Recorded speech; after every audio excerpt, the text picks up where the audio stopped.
terribly sorry, my friends at YouTube. I made a mistake. I accidentally set the time for the stream at 8:30 a.m.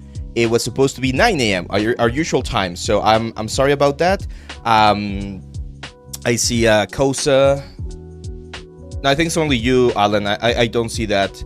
So Kosa, Gabriel, Spectre, I'm sorry guys, I'm sorry. I really apologize. Sorry for making you wait this long. That was on me. I accidentally set this to 8:30 a.m. instead of 9 a.m.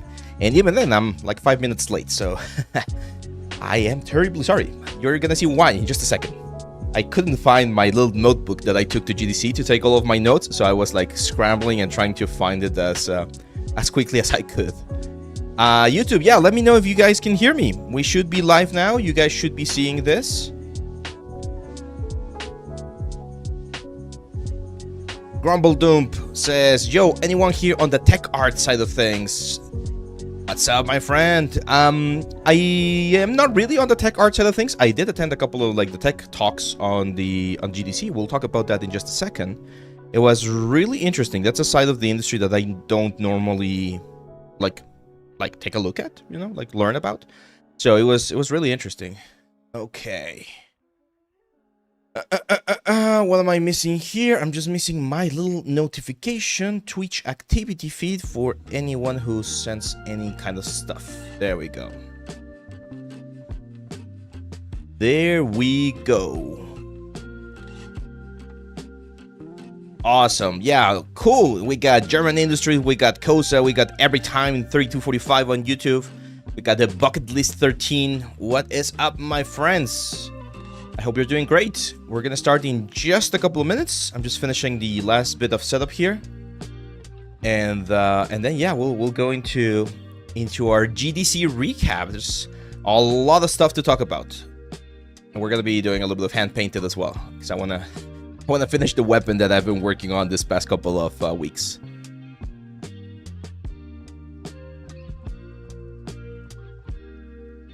Okay.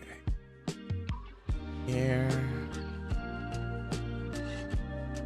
Yep, that's fine, my friend. We're gonna be here. Hopefully we'll catch you once you're back. Let's see. Been trying to recreate a voxel world like Pocopia recently, and I cannot get my head around how they're chamfering the blocks. That's a great question. By the way, Pocopia is so cool. I've been playing it quite a bit with my kid. We love it. I'm not sure, to be honest. Isn't it just a mesh that gets like instanced in when you like place the block, and then replaced by like the hard edge one once it connects with other blocks? I feel like I probably feel like it's like a 3D stuff. It might be something in engine that they're doing. Like I'm not sure what engine they're using. I do know that the developers are from Koei Tecmo, and those guys are really good with like their optimization stuff. I've played a lot of their games. I'm a huge fan, and so yeah, that might be something that's specific to their engine. I'm not sure if it's something that you could do, for instance, by default on Unreal. I've tried a lookup table of meshes with downstream like 65 million bearings. Oh my god, yeah. Yeah, no, there has to be a more streamlined approach, of course. It has to be something a little bit more obvious that we really don't know about. I'm gonna give you a very good advice, Grumpledoop, and oh my god. And this applies to everyone. Actually, let's just jump full camera. Should we go full camera now? Let's just go full camera. What is up, my friends? I hope you guys are doing great. I'm really happy to be here. Really happy to be back here at the studio. It's been a while, right? Every time we miss a stream because I'm sick or I'm like too busy with work, or in this case we go into what's the word, like into an event, I always miss it. Like we've been doing this for so long now that every Friday that I miss a live stream feels like an incomplete week. Anyway, I'm very happy to see all of you guys. Hello to everyone all over the world. I hope you had a great week. I hope you've enjoyed this week and you've learned a lot. We're going to be learning a lot more today. I have this horrible thing. Oh, it hurts like hell. Freaking pimple. It looks horrible in the freaking camera. I thought about using makeup. It's like, nah, that's too much. Anyway, so what was the question here? Oh yeah, Grumple Doom asked a question. One thing that I realized, and I should have realized this sooner, is how important LinkedIn is for our industry. I understand not everyone likes LinkedIn because of how like people tend to oversell the stuff that they do, right? But everyone was asking for my LinkedIn, and I have not uploaded anything to LinkedIn in like months. So one advice that I can give you is go into LinkedIn, keep your stuff like up to date, and try to look for the credits of people who have worked on games, and try to see if you can send them a message, connect, like just start your networking process there, because that could potentially open up again doors. Maybe you're not gonna get a job directly or anything, but you might get, like in your case, my friend, your questions answered, and that could potentially help you again improve your skills. So I definitely been sleeping on how important LinkedIn is. I'm not sure if it's the same everywhere in the world, but at least for a lot of our Americans and European friends, it seems to be a big tool. I'm huge, as you guys know, here on YouTube. I love YouTube, I love our Discord, I love Instagram, but for more like professional connections, LinkedIn seems to be like really important. And I have been sleeping on that. So yeah, definitely get in LinkedIn, guys. Let's see. Yeah. Grumpledum just messaged them. It's like, hey, I don't know, whatever. My name is John, and I am a developer here in the UK. I was like completely amazed by what you did with Pocopia. I have a question. Is there a particular pipeline or tool that you can point me to in how to resolve this issue with the cubes? There's again three possible options, right? Like you get ghosted, you get a yes, or you get a that's the most UK name ever, man. There you go. I got you. I'm a wizard, man. I know stuff. So yeah, like reaching out to people is great. Like you would not imagine, like most people out there are very happy to talk about what they're doing or working on. So don't be afraid or don't be scared of just like reaching out to them and just getting your questions answered. Like that's again, worst thing that can happen, they ghost you or they say no. That's fine. You just move to the next person. And best thing that can happen is you actually get a response. Like some people, I've had some situations where I ask someone for a question, and we even like connect inside of Discord and do like a 10-minute call, and they show me the tools and like their I don't know, like graphs or their like a layer stack, and they explain, oh yeah, like I did this, and this. It's like, oh man, that's awesome. Thank you very much. So yeah, you can do a little bit of everything. So let's see, do we have any more questions? We had another question here. For characters that are meant for portfolios, do you need a mouth back or a mouth back? Yes, I do think it is important to, even if you're not going to be opening the mouth, to work the character as if it would have the mouth available to it, right? Because again, even if you're not going to be using it for a production, right, for a game, for a commercial, just showing that you know how to do that, it works. Yeah, Marius, and that's one of the things that we're gonna be talking about in just a second. I'm just waiting to see if our good friend David is gonna be jumping into the stream as well. But yes, I understand that problematic about AI. Did you guys see the shitstorm that happened this week with the DLSS 5? Oh my god, that was I don't think Nvidia was expecting that to happen, right, with their stuff. So yeah, AI is an interesting topic, and we're definitely going to be talking a little bit about it in just a second. Did you hear about Flip Normal's marketplace shutting down? Yes, that is interesting to say the least. It's I was not expecting that to happen. I recently connected. They were following me on Instagram, and I was not following them, so I recently started following them. And I was like, oh yeah, you know what? Maybe we could like drop something in there or something. And now it's not going to be possible. So from what I read, it's because there's so much like server things that they need to be careful about or taking care of, and they're gonna be just like downsizing to just focus on the stuff that they produce rather than what everyone else has produced. I mean, there's gonna be other options, as you guys know. A lot of artists out there, they use things like Gumroad, for instance. We even have our own Gumroad page where we have some free stuff in case you want to check it out. So I don't think we're gonna lose a lot of stuff, but it was definitely a good way to find all of these elements relatively quickly, right? So yeah.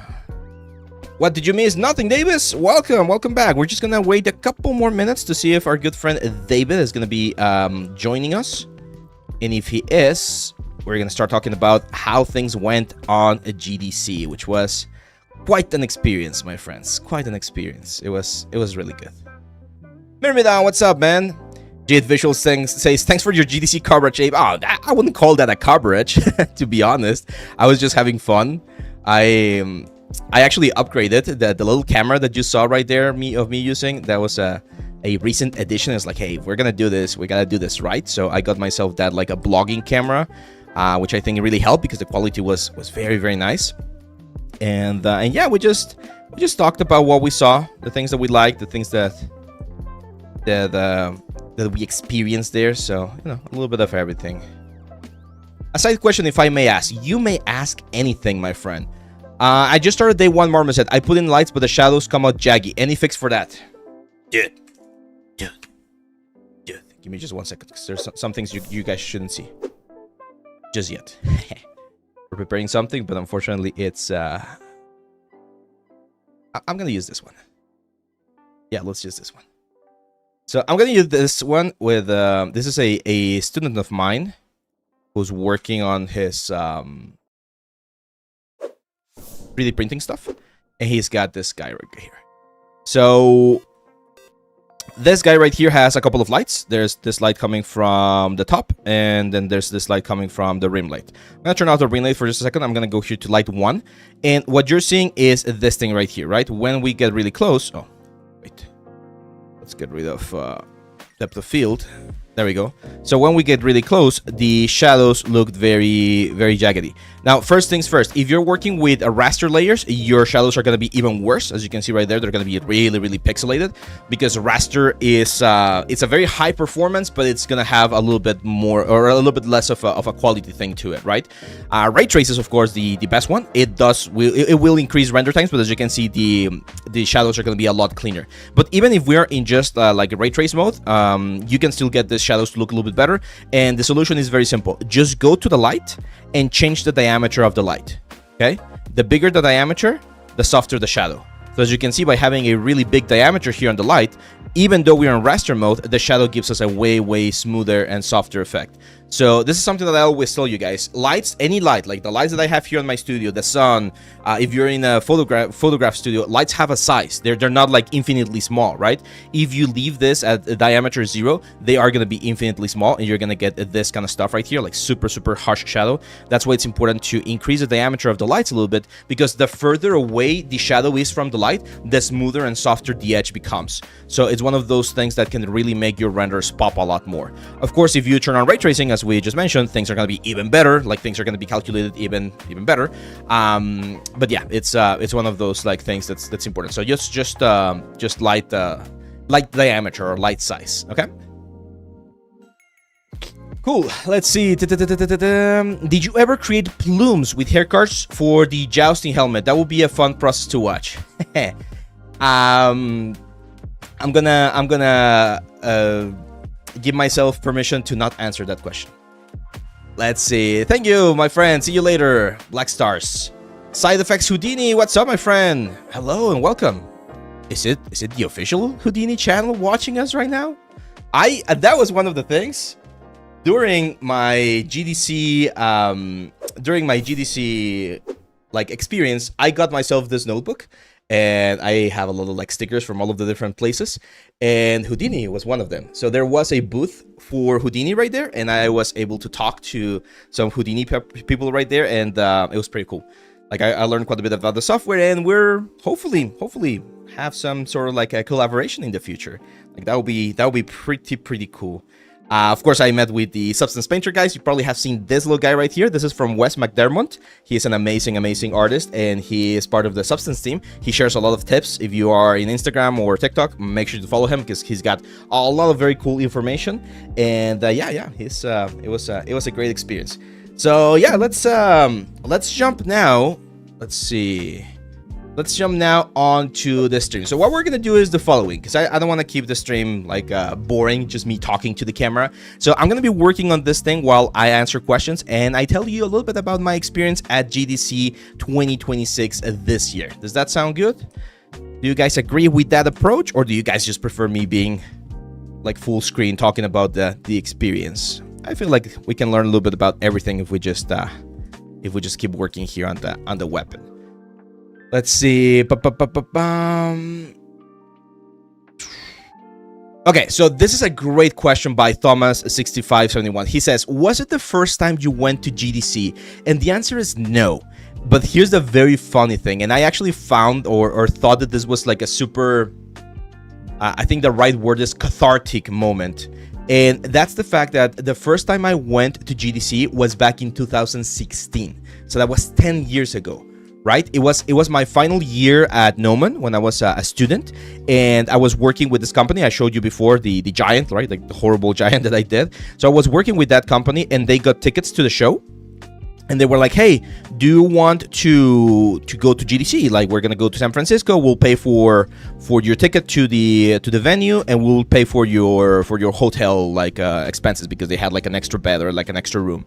And I was like, yeah, of course. Like, I'll just pay for my my food and all of the other things. So they were like, cool, awesome, let's go. And we drove there from LA. Amazing team, amazing group of people. Like, I had such a blast with them, to be honest. Like, it's one of my most even though the game never launched, the whole experience with that team was so fun, and I learned so much.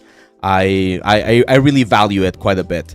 So at that time I was an intern, right? Like, well, not an intern, a junior artist. I was working as a junior artist for that particular team, and I was in charge of staying with the booth for most of the show, and just like showing the demo, like an alpha test that we had right there to people who were interested in it. So it was very, very fun. Unfortunately, because I was in charge of that, I couldn't attend to any talk back then. Like, I was just going through the show floor and meeting some vendors and stuff. I did go back then to like the ZBrush guys, and then back then Substance was not owned by Adobe just yet. It was still Algorithmic, the old company. So yeah, it was fun. So now 10 years later, I go back and things have changed quite a bit. There's a lot of things that have changed. But it also allowed me to see my evolution as an artist. That's why I'm saying that it felt very cathartic, because 10 years ago, I was like literally a nobody. I just like a little dude, an artist working on an indie game. And now, after doing 3D for so long, creating my own thing, my own brand here, having this amazing community with you guys, like it just felt like really, really intense, really, really different in that sense. Yeah, exactly, Alan, like a full circle moment, right? So I enjoyed it quite a bit. That was very interesting after 10 years, like being able to go back and just again see all of the evolution. It was very, very fun. Let's see. 100% rather use Unreal for rendering. You even have path tracing now, which is superior to Armors. Yeah, Unreal is great for rendering. Gene says, hey, I'm a student that I can't afford subscription for Substance, Maya, etc., and use cracked software. When I show my portfolio to students, they understand it's okay to work. I mean, it's never okay to work on cracked softwares. If you get hired, one of the things that you're going to have to do is you're going to have to pay for your licenses, especially as a freelancer, because if there's ever like an audit and they find out that some artists were using like cracked softwares, the company or the studios are going to get into like a big trouble. So as a freelance artist, you need to have your licenses in order. Usually, if you're working, like if you're hired by the studio, they will or should provide all of the licenses for you, like keys and things like that. If you are a freelance, then you need to provide your own licenses, and what you end up doing is on your price, right? Like whatever it is you're charging them, you include a little bit of that like amount of money as part of your pricing, right? Like the licensing cost should be included somehow on your rate for softwares. As a student, again, I understand. I don't necessarily condone it, but I understand why it can be difficult to get it. If you're in an educational institution, like a school or university, most of them will offer you a student license or some sort of like option. So try to see if there's an option for you. Do outsourcing studios give you access? Again, in a perfect world, they should, right? Like ideally they should. I've been in studios where they crack the softwares as well. Like you have, I don't know, like 100 artists working on their stuff, and they are not providing licenses. They just crack the softwares. And do I agree with that? Definitely not. Do I understand? I guess, but that's one of the things that actually hurts the industry quite a bit, because it makes the playing field uneven, right? Unfair. In let's say countries or studios where they are playing by the rules, their costs are higher because they're like doing things by the rules the way they should be. And then a studio that's not doing that, it's cheating, right? They can lower the prices because they're not spending money on the softwares. But again, you don't want to risk it. I've heard like really bad stories of studios getting sued because they're using illegal software, right? Like cracked software, and you can get in a world of trouble there. So I strongly recommend that you don't do that for paid professional work. And for studio, for learning, most softwares will have like a trial version or like a student version. So look for that first before you decide to sail the high seas. Because another thing, it opens you to getting your computer infected, right? Like you can get like a virus or like a Trojan or things like that. And did I ever tell you about the story when we got like scammed? So I got a message from NordVPN a couple of years ago. NordVPN, you probably have heard them. And I've seen them before because they sponsor a lot of YouTubers, right? And they send me a message like, hey, we want you to, what's the word? We want you to do a video for us. We want to sponsor you. We're going to be paying this much, yada, yada, yada, yada. And I was like, oh, yeah, sure, let's go. And they sent like a package. It was like a WinRAR folder. And we had to extract the information there, and there was supposed to be a video there that you should watch, and everything was corrupted. And because I was so excited, I just changed the the name of the element so that I could like actually open it, and I just like I just infected my computer with a Trojan. And like a couple of days after that, I was like just doom scrolling on TikTok on like close to midnight, and I got an alert that someone had changed my Gmail password and stuff. I was like, what the hell is going on? Had to run to my computer, turn it off, cancel everything, format it pretty much. It was horrible. So yeah, don't like, I don't recommend going through that. I definitely did not recommend that. Okay, so let's go, guys. Let's start talking about GDC. And I got, as I mentioned, my little notebook right here. I got this when I got there. I bought it, of course. And the first day was interesting. So on the first day, let's see here, I flew on Sunday. So I flew on Sunday, March 8th to San Francisco from Mexico. I was, what's the word? I went, it was a very early flight. It was like, I departed like at 4 a.m., 5 a.m. from Mexico and arrived there like at 8 a.m., 9 a.m. I did not have any issue with like immigration and customs and all that kind of stuff. Like it was fairly simple, so it was cool. And then I went to do the check-in at GDC later in the afternoon. So what they were doing is that day on Sunday, you could go to the main hall to where they were going to be having most of the talks, and you could just like get your badge, right? So you were going to be using that badge, or we used that badge at every single point of the conference, and you were scanning that thing to get into the main talks. Now it doesn't have a lot of information. It's relatively new, but I did write down. Let me show you. So I did write down. You can see like all of the important points and important things about the different sessions that I attended. My handwriting is horrible, by the way, so don't pay attention to that. But we're going to be covering this. We're going to be talking about this in just a second.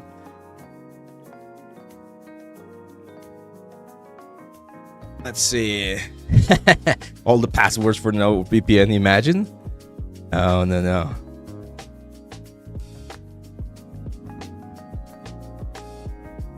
Okay, let's see. What should I do to become a technical artist? Emerson, that's a great question. So I'm going to be honest, I'm not the best person to give you a lot of insight about that because I'm not a technical artist myself. My advice would be to look someone online who is a little bit more, again, like technically oriented, so they can help you a bit more. But technical artists are about two main things: optimization and coming up with like interesting ideas to create new results, right? So shader stuff, technical artists do a lot of shader stuff to create like very interesting materials. They do a lot of give me 1 second here. They do a lot of like plugins, like they will create their own like scripts and things like that to make the life easier for anyone in the pipeline. So if there's something that they're doing quite a bit or quite frequently, repeatedly, you could be someone that helps them to develop tools that can alleviate their work. I went to a talk. This was on Wednesday, if I'm not mistaken. It was a talk about Doom, the Dark Ages, and they were talking about the render engine. I did not understand a single thing of what they said on that talk, because they were talking about how they analyze every single pixel and the surface that the pixel represents and how they process it on the like GPU, like per pixel, per buckets. It was very technical. Like I've never heard about those concepts. I've never thought about those concepts because that's, again, not something that I normally do. So it was one of those things that I was like, okay, this is completely completely foreign to me, right? Like again, I don't have any sort of like idea on how I would apply this, or if I ever even need to worry about this. And I don't think we do, right? Like that's a very common thing that we have in the 3D world. We think that we need to learn every single part of the pipeline, every single thing to be good artists. And the answer is no. You can definitely focus on just one specific thing and just make sure that you're really, really freaking good at that thing. And that can like open up a lot of doors for you. You need to understand that at the end of the day, especially in bigger productions, like high level productions, you are going to be working on a team. There is going to be a team of artists that's going to be like working alongside you, making sure that the product is the best it can be. So you just worry about your stuff, okay? You just worry about that thing. Really debating between Substance Painter Perpetual versus subscription. So that's the first point, or that's actually a very good thing, and we can talk about this thing right here, which is the first conference that I went to. So everything started on Monday, and the first thing that I went to was the Substance 3D. I believe it was called State of Substance or something like that. All Monday was called Substance Day or Substance Days. It was pretty cool. So they did announcements, right? So they started with some announcements for the software. They talked about Substance Painter 12, which is the one that we have right here. If you guys haven't seen the video from this week, it's this one right here. So Substance 3D Painter version 12 is now released. It actually released a patch like yesterday. Here. There we go. So we are in version 12.0.1. And this version right here is the new version. And this one is it's going to be Substance Painter 2026 in Steam. I believe you guys can confirm if you guys have Steam open. I believe you can now check Substance Painter 2026 inside of Steam, and you can get the full version. What do I recommend? Well, here's the thing. If you buy the Steam version, it's definitely cheaper than paying for the full subscription for the full year, right? Because it's only, I think it's like $100 or something like that. So it's like paying, let's say, 3 months, 4 months of the annual subscription. But you do miss a very, very important thing here, and they did talk about this quite a bit, which is the Substance 3D assets. So for those of you that are unaware, Adobe has this amazing resource right here called the Substance 3D asset. And inside of here, you have models, you have HDRIs, you have materials, you have ribbon path tools, you have like networks. Like there's so many things that you have right here to learn and to use in your element. For instance, I don't know, something as simple as wood, right? So if I look for wood, you're gonna see we have like this barrel right here. We have all of these different wood variations, and they're very good. Like the ones that you have by default inside of Substance are quite nice, but these ones are like really freaking good, guys. Like do not sleep on these ones, because you can get some really nice results. And if you're paying for your indie subscription, which is like $30 a month, it's really nice. Like you get access to all of these things. You get access to this guys right here, for instance. This can be used instead of like Substance 3D Designer to like populate this specific area. They're like atlases. You got like this trim sheet right here. Again, it's quite useful. They do have this thing that I was not aware of until the presentation called collections. And collections are some really nice things. They released this one. Look at this beautiful thing right here. So collections are materials or things that they ask or they request from a specific artist. So for instance, this artist right here created this full collection of just rust. Look at this. Rust alphas, rust speckle noise, rust distress noise, rust distress, like all of this guys right here, and all of this guys right here. If you are subscribed to Adobe, to the Adobe license, you get access to this. Can you get similar things from other places? Yes, of course. But again, this one is really good. Is a community asset collection not enough today? And that is free. It is free, and it is really good as well. These guys just tend to be a little bit higher quality. I talked to the guy who's in charge of like the library.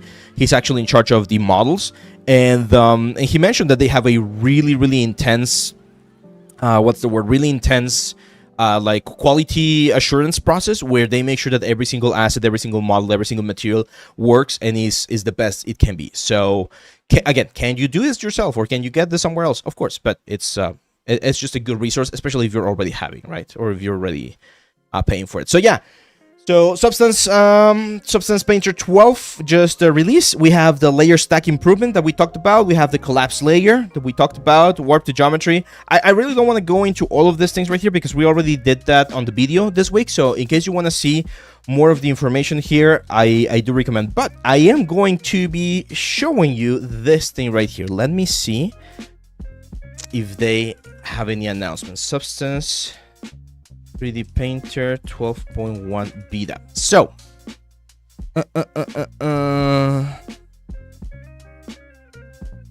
let's see. There we go. By the way, yeah, this by Lucrecia. I met Lucrecia at GDC. She's an amazing artist. If you're not following her, definitely do. She spent, I believe she mentioned like over a year working on this particular character right here, and now look at it. It's the main character for this version of Substance. An amazing character. She's an amazing artist. Huge shout out to Lucrecia. She's done like several breakdowns of her stuff. Like I believe she did like an interview with J Hill. He did an interview with AD Level. He did a presentation during the Substance like thing. So amazing work. And that here she shows a couple of like the things. There we go. So Substance 3D Painter 12.1 pull together. I really want to talk about this because there's two very big things that are going to be happening on this particular one. The first one is that they are improving the baker. So if you guys remember a couple of weeks ago, we did a competition. Actually, during the GDC week, we did a competition between the bakers from Adobe and Marmoset. Right now, at the time of this live stream, because of the tools that are available on both elements, I do think Marmoset has a more powerful baker. However, with the stuff that they showed, they are going to be including the skew map painting, which is something that was definitely missing. They're going to introduce some, again, like baking like improvements as well. So we're going to have a close call. We're probably going to be doing another video again, comparing both of them later on. So that one's going to be pretty cool. And this one right here really surprised me. Have you guys heard about OpenPBR before? I'm gonna see, because I talked to an amazing artist there as well, who is in charge. She's in charge of like all of this like OpenPBR integration. So OpenPBR is a new what's the word, shading model, a new shading model that it's supposed to be open source. Well, it's not supposed to be. It is open sourced, and it's supposed to be or have all of the necessary information to get like the best type of materials in every software. So OpenPBR is going to be like the FBX of the material world, right? The same way FBX can be pretty much transferred to any software. One of the things that they are trying to do with OpenPBR, and they're pushing for OpenPBR, is for OpenPBR to be the standard element. Right now in Substance, let's create a new project. There we go. So as you can see right now with Substance, when we are in the default, we have this ASM, which is the Adobe Substance Material, I believe. I'm pretty sure it's called the Adobe Standard Material. Adobe Standard Material. So this is going to go away, or not going to go away, but it's going to be now expanded into including the OpenPBR like format. So the thing about OpenPBR, or the goal of OpenPBR, as I understand it, again, I'm going to see if I can bring her to explain us a little bit more about this on the channel. That would be pretty cool. But one of the things that I understood about OpenPBR is that it's going to be a standard, right? That's why it's supposed to be a new set of rules. And this new set of rules is going to be standard across all of the elements, right? Houdini, Maya, Unreal Engine, Unity, Substance, Designer, Painter. Like if you are using OpenPBR and the software is implementing OpenPBR, the way something looks in one software is going to be the exact same way it works in another software, because it's going to have the exact same channels. Is this going to change things too much for us? Not really. Like you're still going to have the basic, you know, roughness, metallic, color, normal, that kind of stuff. But you're going to have a couple of more like options to really like, again, like properly calibrate the material. Like all of this is very technical. Like someone was asking about technical stuff. If you want to learn about like all of the intricacies of the technical way that shaders are calculated and stuff, well, there you go. Like I'm not even gonna pretend to know what the hell this is talking about. But the point is that this new OpenPBR support is gonna be, it's one of the big pushes for Adobe in the next couple of years. And ideally, once you do this, you're going to be able to very easily integrate this material into any other material. One thing that I do like about this, and if anyone knows more about this, please correct me. One thing that I saw about this that is very interesting is the fact that opposed to the traditional like metallic roughness workflow, we do have extra channels such as the coat channel and the fuzz channel. So that allows you to do like a varnish coat on top, or like a little fuzz for like the indirect like light and things like that. So these are optional layers, but they're going to be included on the shader. So if you calibrate them, if you paint them inside of Substance, you're gonna be easily able to transfer that into the element. And that's a great question, Becker Draw. That's one of the other things that they told me about this particular new like approach. The fact that they are going to be introducing or sort of like connecting this with the USD format workflow. We really haven't talked about USD before. I did ask them a little bit about it, and they're like, yeah, it's a really powerful tool. Unfortunately, it doesn't get as much coverage as it should, so maybe we'll do a video here in the channel again about like USD stuff, because that's it's like the evolution of the FBX format, and it allows you to save more information into it, and OpenPBR stuff is going to be able to be saved within that USD, so it should be easy to just load in the USD in any software, and it's automatically going to grab all of the maps that you have from your OpenPBR stuff, and it's just going to look the same. So in an ideal world, in a perfect situation, these two things together, USD along with OpenPBR, should make our lives easier when we're moving things around from one side to another. Okay. Let's see. Marius Geldenhuis says, Abe, how much do you use RGB masks and what benefits do you find or not find using them? That's a great question, and actually that brings us to the next conference. So give me 1 second here. Let me just make sure if I'm missing anything from the Substance conference. Oh yeah, they mentioned that there's gonna be a new bridge between ZBrush and Substance. Oh, is it not here? Oh, it's not here, so maybe this is a state secret. Nah, it's not a secret. They've mentioned this before. It was announced before. But there will be now a button to send stuff from ZBrush to Substance with a click. And if you have things properly like set up inside of ZBrush, you're immediately going to be sending like the low poly, and you can do your bakes like really quickly. So technically, if you have UVs and everything, it should be relatively easy to jump from one to the other. When is the UI for ZBrush going to be updated? That's a great question. I talked to Ian, who is one of the big ZBrush guys. He was there at the show, and of course, he's not gonna give me a specific date, but they're working on it. They're working on it. That's what they wanna like. They wanna get it, of course, out as soon as possible. But yeah. Any Substance Baker updates? Yes, they're going to be updating the Bakers, but that's going to be coming in public beta in a couple of weeks. They mentioned that hopefully it's going to be in the next few weeks. As soon as we have the public beta available, I'm going to make sure to like check it out and make a video about it. But that's going to be coming during this version of Substance. So even if you buy Substance in Steam, I believe you get 1 year of updates. So those updates are probably going to be on your package as well. Let's see. How much do I use RGB masks? A lot. Well, me personally, I don't use them a lot, but I saw what they were doing. Okay, so this one's interesting, and I think you guys are gonna enjoy this little bit of information. So I was not aware that there's a whole debate online about how to properly export your textures. So I'm gonna ask you here on the chat, and you guys tell me, when you export textures from Substance or from, I don't know, Marmoset or any software, what file format do you use? JPEG, PNG, Targa, TIFF? Let me know here in the chat. I wanna do a quick survey. Which what's the word? What's the usual file format that you export in?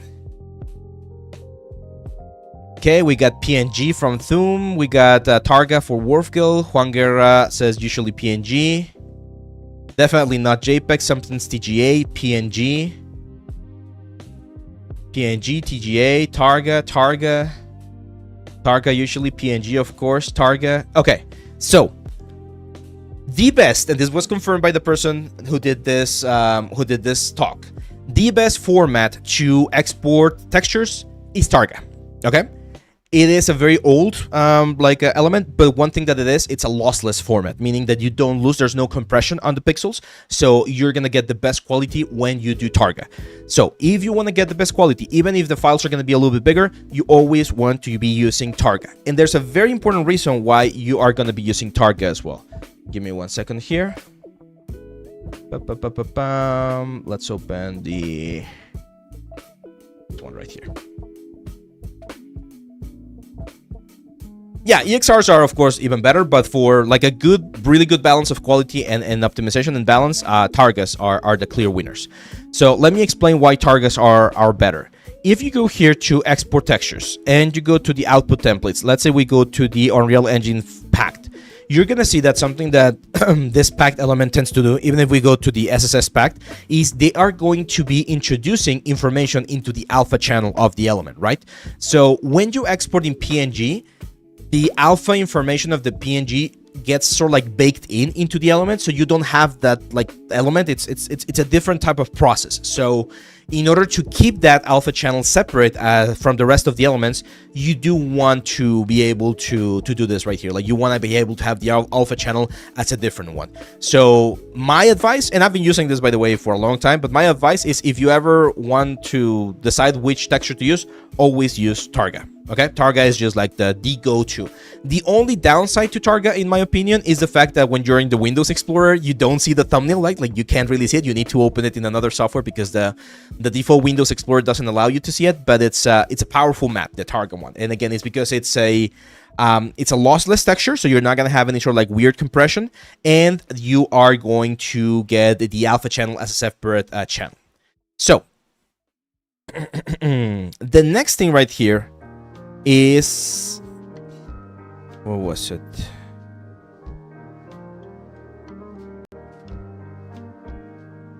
Matty Art says, hey man, just want to thank you for all the info you give us. It helped me get into 3D art college. You're welcome, my friend. You are welcome. Happy to see you here. So the next thing is about compression settings. How many of you guys use Unreal Engine? Because I did not know about this. Let's open Unreal real quick. I did not know this thing in particular, but it's a good again for those people who are a little bit more tech savvy. It's a good thing that you can incorporate. So for instance, let's go here. Let's say we want to get this texture into Unreal. So let's go textures, export, color albedo. Yeah, let's do that. Let's call this color B2, and as we just mentioned, .tga, right? We're gonna go Targa to get the best possible result. There you go. Go here, library. I'm just gonna open like this one right here. I use Unreal a lot for render. Well, you're gonna like this then. Do you recommend Linux for 3D artists? I've never used Linux before. I wouldn't be able to give you an informed opinion. I know that a lot of people do use it and like it. So the only thing that I've heard is that not every single software is compatible with Linux. So that might be a little bit of a problem. I got the XNView app for Windows, and that creates thumbnails for... Oh, really? Oh, I've never heard about that one. XNView. Is it free?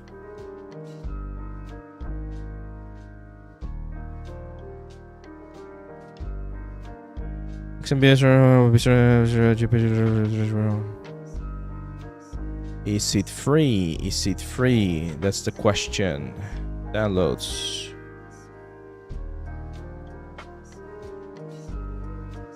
Seems to be free. Okay, cool. Yeah, I'll take a look at this later on. XNView. I'll keep it there because that could be really handy. Okay, so let's go here. You're gonna have to ignore this mess. This is the scene that I use with my students during mentorships to show them different like things.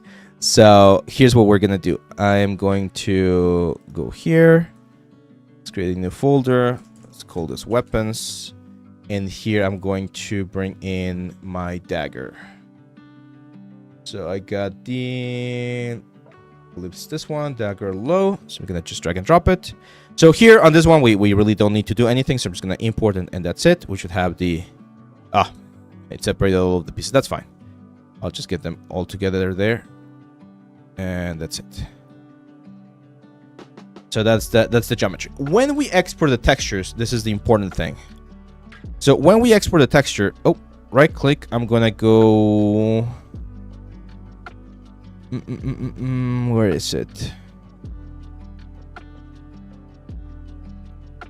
Asset actions. Oh man, where is it? Here. Okay, here. So when we open this image, we have this thing called the compression settings. To be honest, I never changed this. I literally never changed this thing. I just like dropped my texture and I'm good to go. But this dude on the presentation, let me give you his name. His name is Jat Deep from Omeda Studios. We'll look him up in just a second. But one thing he mentioned is that you can use different types of compression settings to get an even better result. So these are all of the different compression settings. As you can see right now, this is the default. DirectX T1, 5, VC1 to 3 on the X11. And the best one is BC7. This one right here. BC7 DirectX optional A. If you have an alpha channel, you can use BC4, which I believe it's that one right there. Not sure if we can change anything right here. But he mentioned that the best one, or one of the best ones, even though it's a little bit heavier, is BC7. So his go-to method is he'll try BC1, and if he starts seeing any weird like compression artifacts or like errors or things like that on the image, he'll change this to BC7. And BC7 might give you a little bit of a better result. Can you see that right there? It's barely noticeable, but hopefully you guys can see. So that is BC, again, BC1. And see how there's like some artifacts and some like weird gradients on the image. And when we change this to VC7, we get a cleaner look. Again, a little bit more expensive, but definitely definitely a little bit better. Does that make sense? Again, I know this is very technical, but I thought it was quite interesting. Like, if you really want to have the best type of like result on your elements, this is the kind of stuff where you can sort of like min-max those like settings, and it can work like quite nice. Then, for instance, in this particular case, for those of you that are that want to do like flat shaders, one of the things that you can do is change the material to shade, blend mode, and we're gonna do, material domain. What was it?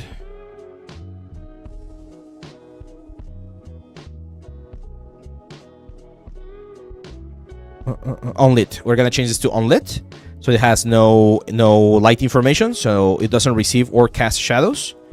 Or I think it receives shadows, but we're gonna get this into the emissive color right there. And then we just save. And there you go. So this is the only element. The only thing that I find is that sometimes the emissive color is a little bit too strong because it's trying to like emit light. So one of the things that I'm going to do here is I'm just going to multiply. And I found that multiplying the color by something like a 0.5 is a good like balance to get back to the colors, like the strong colors that you might have on your element, right? So this is an unlit element. As you can see, it's not receiving, or it does cast shadows, but it doesn't receive shadows. So this is what you might expect to see again, like in World of Warcraft, League of Legends, like things like that. BC7 is something I've seen people using some texture mods for Bethesda games because it offers better compression quality for not that much increase in size. Yeah, exactly. Yeah, it's a good compromise. Okay, so that was talk number 2 on Monday. Monday was like full with talks. Like I think I attended like 4 different talks. The next one you guys are gonna like, because this next one is Expedition 33. Unfortunately, we could take pictures, but I was just like paying attention, to be honest, and writing this kind of stuff. So one thing that really surprised me about Expedition 33 is how they organize the textures to get a better result. So I'm going to show it to you. They didn't really explain this, to be honest, but you guys know me. I tend to be quite curious, so I was able to sort of like see what they were doing and then just work from there. Let me see. Let me open some project that I did. Give me 1 second, guys. Let's see. We should have like an asset or something that we did that we can use for that.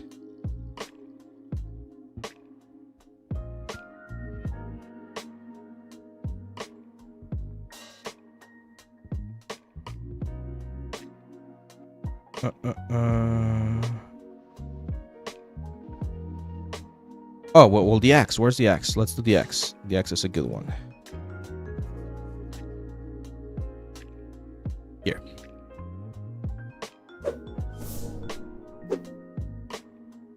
So, you guys remember this axe, right? We did it a couple of weeks ago. Let's imagine we want to bring this axe into Unreal, and we want to optimize this the best we can. Here's where things get really interesting. If we go to export textures, most people would be using again the Unreal Engine packed option, right? Like this one right here, which is not bad. It's actually like a good option here for the information. However, this is really interesting. We can actually change this thing right here. I'm gonna duplicate this, and I'm gonna call this. Let's call this Unreal Engine E33 Expedition 33 approach. So what they did, which was really freaking interesting, is that they explained that inside of Unreal, when you're loading in a normal map, the normal map actually doesn't look for the blue channel. So you don't need the blue channel of your normal map, which to me was like bonkers, right? So what I'm going to do here is I'm going to do an RGB plus on this thing, and I'm going to try to rebuild the normal map here. So if I go here to normal map DirectX, I'm going to drop it in here. We're going to do R channel, and then we're going to do green channel. Okay, and as you can see, we're left with a blue channel that is empty. That blue channel is going to be rebuilt inside of the engine, and that blue channel now allows me to get something else in here. Okay, so now I don't need this one right here. And technically, this is again like very, very interesting. Let's delete that again. I can do an RG plus B plus A, right? Let's do this right here. This is going to be called normal. There we go. Let's delete that one as well. So just two maps, right? Two maps. The first one is of course going to be my color, and on the alpha channel, I'm actually gonna be using my ambient occlusion. So I'm gonna grab my ambient occlusion right there. Alpha channel. There you go. And then on this one, oh, sorry. Let's delete this. It's R plus G plus B. There we go. So we're gonna get normal DirectX on the red channel, normal DirectX on the green channel, and then blue channel. What do we need? We of course need roughness on the hey, I want to do the roughness on the gray channel. There you go. And then we're gonna be using metallic on the alpha channel. Okay, so as you can see, of course, these guys are going to be, we just mentioned this, Targa. Right? So this is like a mixed map devil. We're trying to minimize the amount of maps that we have. The packed like version already gave us a really nice one. This one's giving us an even better one because we have 6 maps, as you can see, well, 5 maps right here in just 2 textures, right? So let's go to settings. Let's go to our Unreal Engine E33. Let's change this to Targa. Let me do this on the actual folder. There we go. And yeah, let's export and give it a shot. So if we open the output directory, the first thing I want to do is I just want to check that this actually works the way I am intending it to work. Let's open this guys on this one right here. So I'm gonna be opening the element inside the Photoshop. This is a little bit of what technical artists do, but it's a good idea to do to learn this. Yeah, look at that, beautiful, right? So as you can see right here, if we were to turn off the blue channel, that's a normal map. We have all of the normal map information of the X and Y already there. So that's exactly what we need. That's the information that we are looking for. Unfortunately, this is not giving me it's missing something. Let's do, what was it? Metallic. Let's do this. There we go. It's a gray channel instead. So ambient occlusion and gray channel instead. And let's export again. Let me reopen that.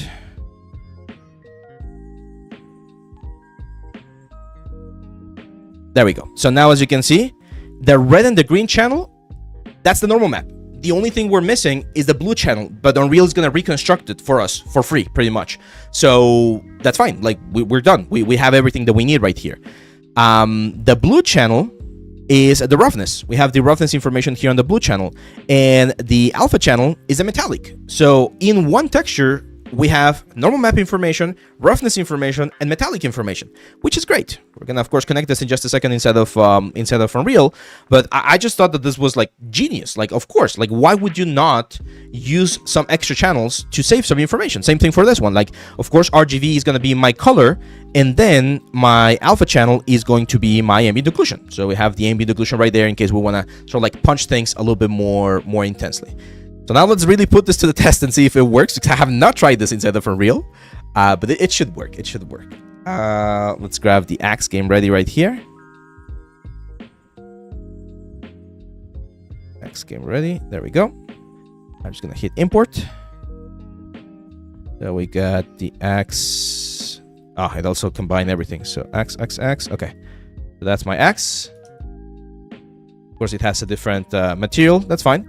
We're actually going to create a new material here. Let's call this M Axe. And let's bring in the textures. So again, the base color and the normal. Cool. Now, because this is a normal map, we do need to be mindful about the sRGB. We don't want sRGB information. So I'm going to remove the sRGB information. The color is fine. So here is the tricky part. We need to connect things, of course.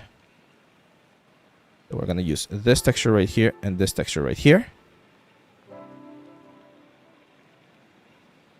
This one, of course, goes to the base color. I'm showing you this trick before. So if you want to see... Actually, let me do something here. I'm going to go to the Axe. Just right-click. I'm going to go to... Asset Actions. Oh, what was it? Oh man, there's an option to change the way to I'm just gonna do this. Let's try that. Open. Now, what's the option here? There's an option to open the import window again.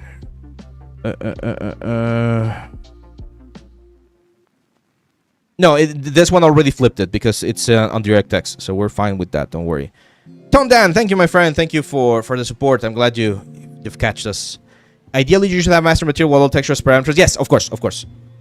I totally agree. Like, a master material would be the way to go. Anyway. So here's where things are gonna again get tricky. So we know that the B is roughness and A is metallic. Right? So as you can see, this thing is now looking the way it's supposed to be. The only thing that we're missing is the normal map. But I do need to rebuild it. So I don't remember... There has to be... RGB... There has to be a node here.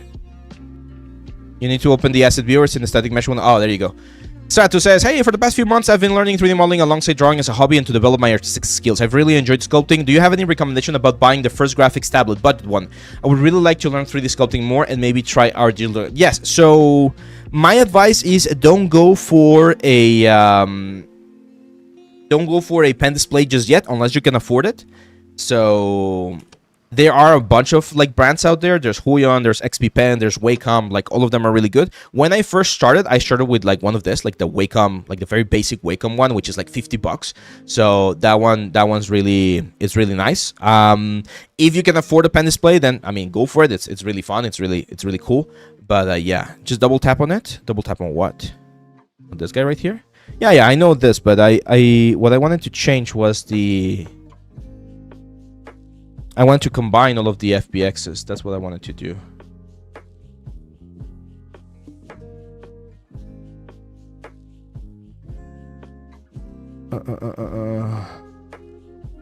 Yeah, that's fine. That's fine. We'll do it in just a second. Derive. There you go. Derive. Yeah, that's the one. That's the one. Derive normal C. Where's the material? Here. Derive normal C. There we go. So we get in XY. We're gonna need a what? Like a blend? No, it's not a blend. An add? A combine. We're gonna need a combine. Let's look for XY. It's the 3 points. What 3 points? This one right here? No, it's just re-importing it. Not doing anything.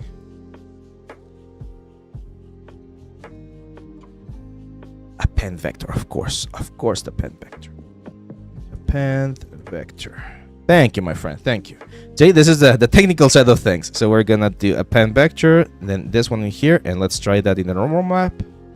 There you go. Is it working? I think it's kind of working. No, I think we need to do another. Yeah, the append vector is there with the R and G, and this is giving us our C. And now we probably need to do a like a RGV combine or something like that. Let's do HSV to RGV. No, it's not HSV. Why was this? No, this X was just part of our exercises. That's wrong because the normal map is in the 0-1 scale, so you have to turn the data into a -1 and scale. Make vector. Let's try make vector. No, make vector is not gonna work. Oh man, that's the one thing that I like. They didn't show this, of course, but they showed it, or they mentioned that they were not the only ones that mentioned this. Again, on the other talk that I went to about optimization, I talked about Unreal just getting the U channel by default. Because yeah, if we do this right here, it's not really giving us what we want. I mean, it's getting almost there, but it's not exactly that. It's kind of like inverted, so it's missing some information. What could we do here? We need some way to... We need some way to get that clean up. This is where a little bit of research doesn't hurt, so...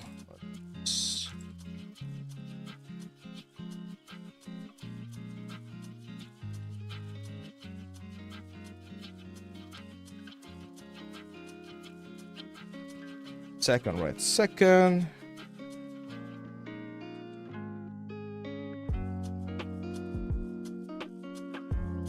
Yes, this is only for UE5.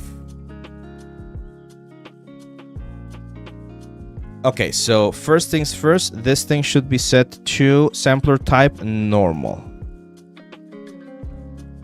There you go. Let's change that. So that means that we're gonna have to go over here. And on the sampler type,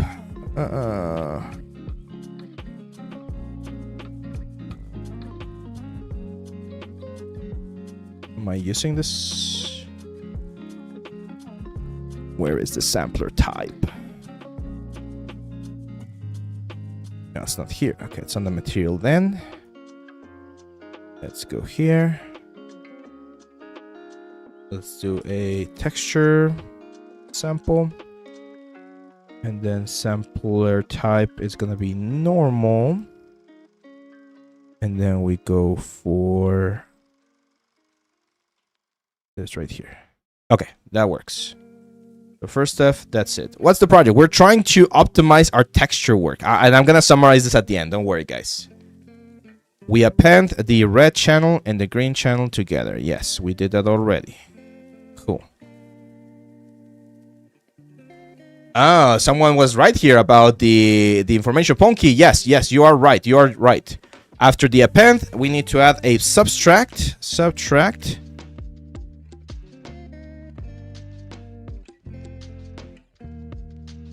At a subtract node, we're gonna subtract 0.5. Thank you. It's great. We have such a great community, guys. Now you're teaching me something. That's amazing. And then we're gonna multiply by 2. There you go.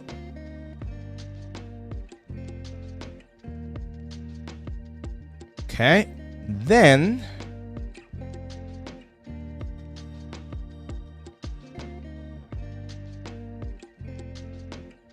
oh no, it does have this information. It was the derive C normal, it seems. Derive C, derive normal C. So this thing is supposed to be doing in X and Y. So this thing right here. And then that should be it. Yeah, there you go. That seems to be it. Yeah, that's it. So we actually it seems like we can skip this. Seems like we can skip it, guys. Ponky, you are right, Ponky. You are right. But on the documentation that I'm seeing right here, it says that this is the most efficient way. Just the append vector. The thing that was missing was making sure that this was set to the other type of like a sampler thing. Now let's check if this does work. Otherwise, we're gonna have to go back there and metallic. No, but this thing is not set to normal. Sampler types normal should be linear color for. Okay, maybe I am doing things wrong. Yeah, you're right. You're right, Pokey. You are right, because I'm using a different type of approach here. Okay, let's go back. Let's see. I can explain that. Third appendage, the multiplayer data. You can use the normal map compression because Unreal discards the alpha channel if you use that. Thank you. That explains everything. Yes. So it was this subtract, then the multiply. Then you can derive the. So I derived the C from this. Derive normal C from this. And that's my normal map. Okay, you saved the day, man.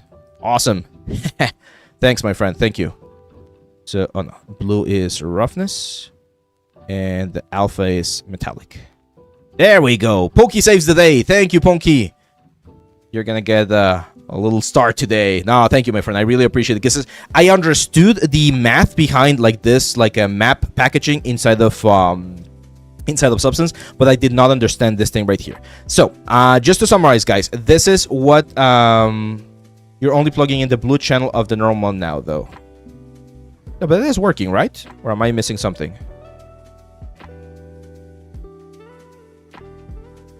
Yeah, Punky is the go today. You're only plugging in the blue channel of the normal. You have to append the multiply 2 and derive. Oh, okay. Let's see. You have to append the multiply 2. Of course. Of course, right? Of course. So, okay, cool. Let me see. And you're going to correct me if I'm wrong here, my friend. So, what we're doing is we are doing a flip or a modification on the normal map channel information to get it to the proper like range that we need it for. Then we're rebuilding that information and we are deriving this. Not this. It's the subtract and the multiply. So here.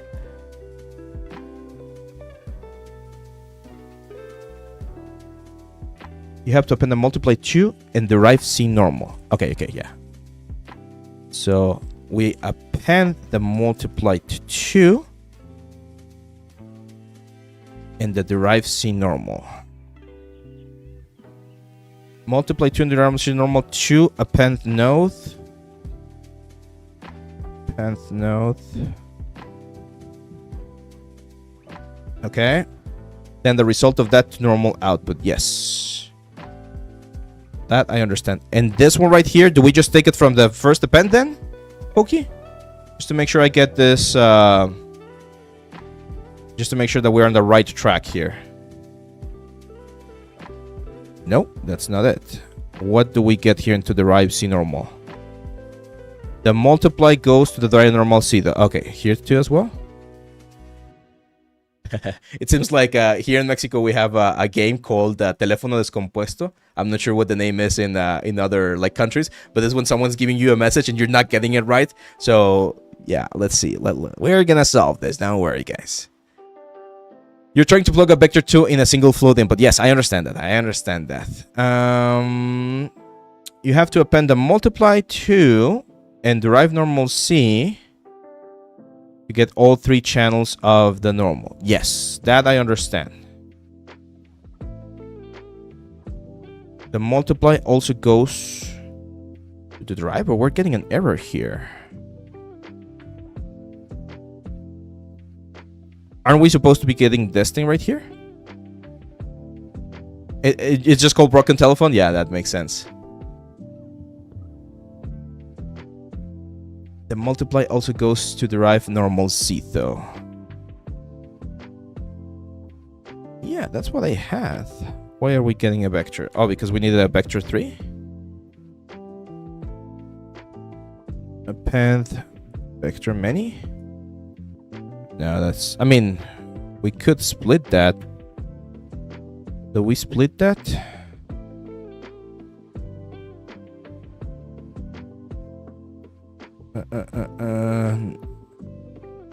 I don't think we split that. Where am I wrong? Give me 1 second, guys. I promise this is gonna pay off. So after the append, yes. Add a subtract, yes. Then multiply the data by 2, yes. Then you can derive the normal C, yes. And append the result together. Okay, so after this derive, we append. Oh. After this derive, we append. But what do we append this to? You have to append the multiply 2 and the derive C normal like this. Oh, that makes sense. Is that better? Oh, we're still getting an error. Why are we needed? Yeah, we need help. Why are we getting an error? It's actually convertible, but then real. It will lead. Let's try. Oh, it gave me an error there. So this is correct, right? Like I really thought we were doing this the right way. Okay, let's yeah, I'm asking Gemini over here. Normals are back 3. Is that why we're having an issue? I think that might be why we're having an issue, right? Because append is supposed to be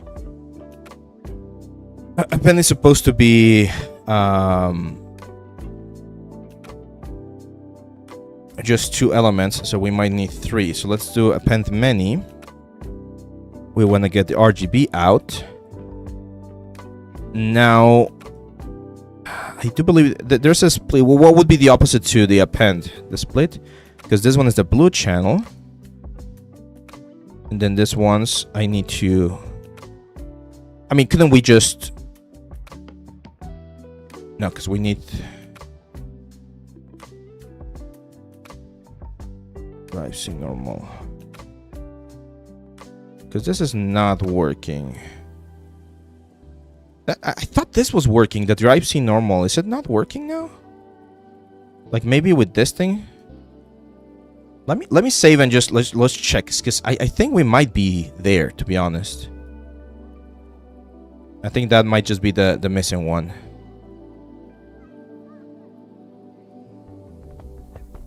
I mean, that to me looks like what we have in Substance. Wouldn't you guys agree?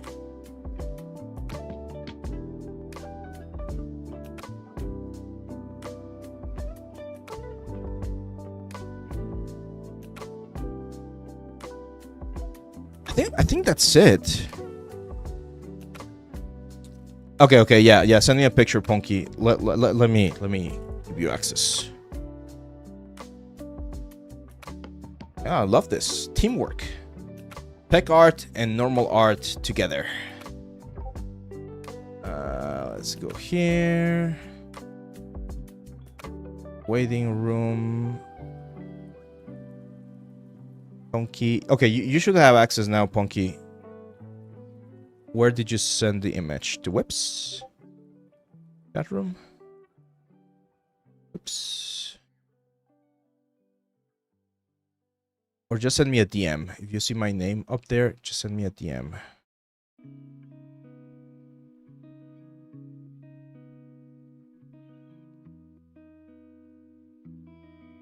Yeah, like this seems default enough. And we're getting all of the information, it seems.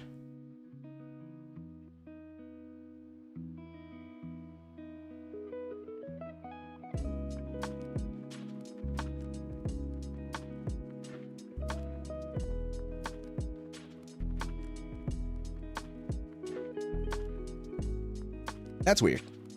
I think this one is looking very close to what we want. We're just missing the ambient occlusion. This one's on the alpha channel, so that's ambient occlusion. There you go. It's gonna darken things a little bit more, but I do feel like we are there. And of course, we can make this parametric and control like different things. We are not gonna need that one anymore.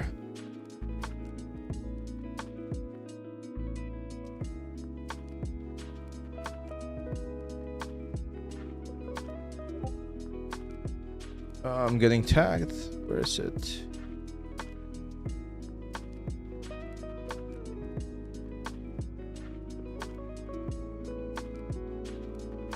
What are we trying to do here? Like packing normals? Yes, we're trying. So we already did. So we have this asset right here, and this is something that I learned. I was talking about this during GDC. So we have this asset right here, and if we go to the export textures tab, what we're doing is we're exporting multiple elements in just 2 textures. So pretty much all of the normal maps that we use as artists, we're exporting everything in just 2 maps. So the first map is a color map, has the information on the RGB, and the alpha is the ambient occlusion.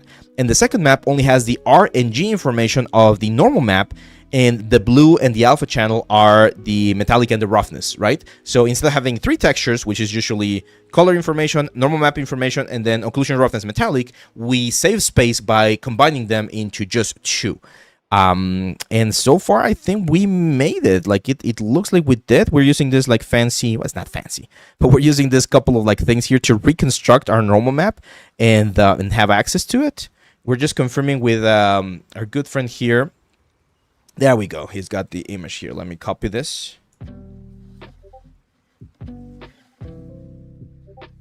So this is what our good friend is sending to us.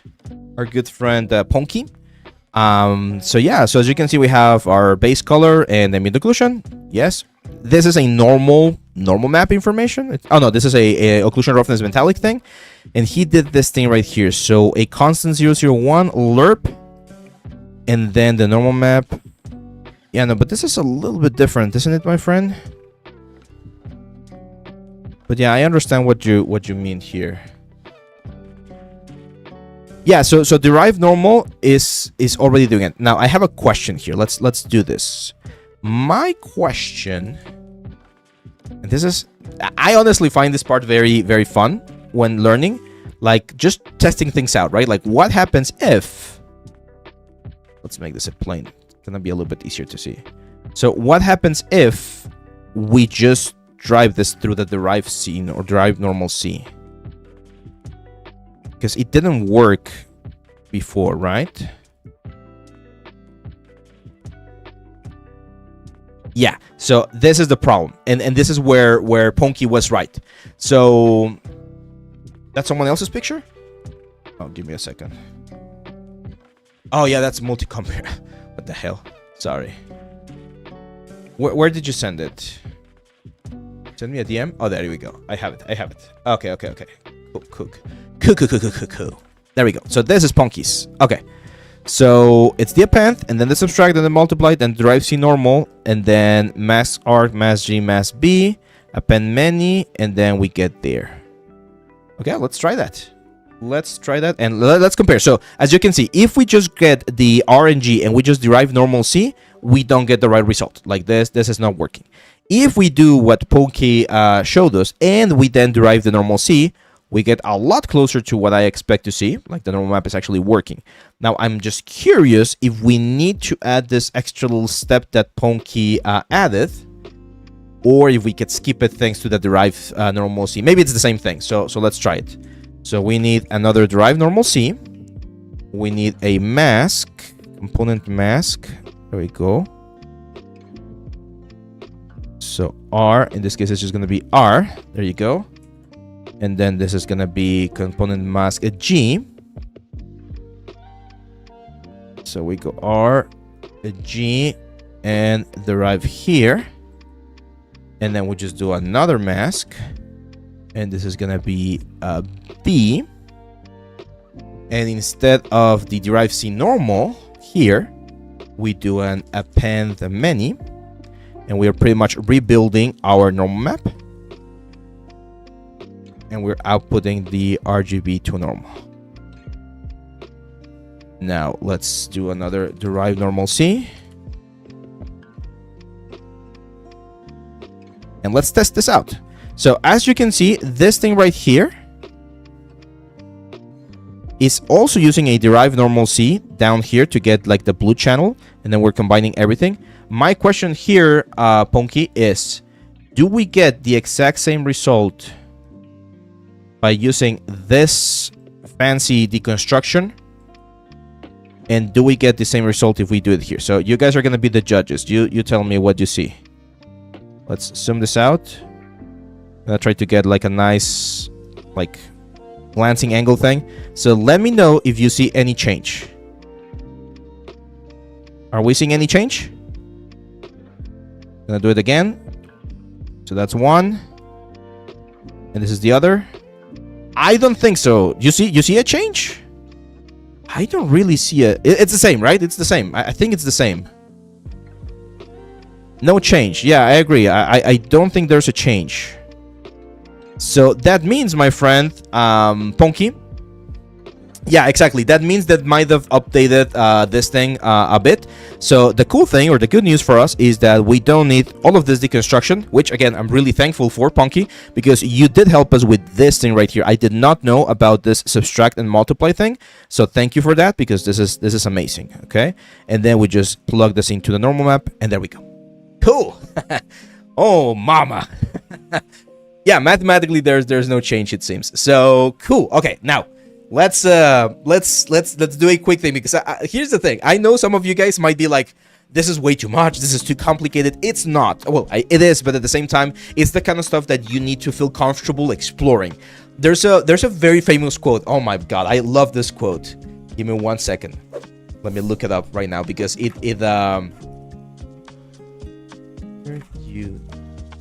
this one, there you go.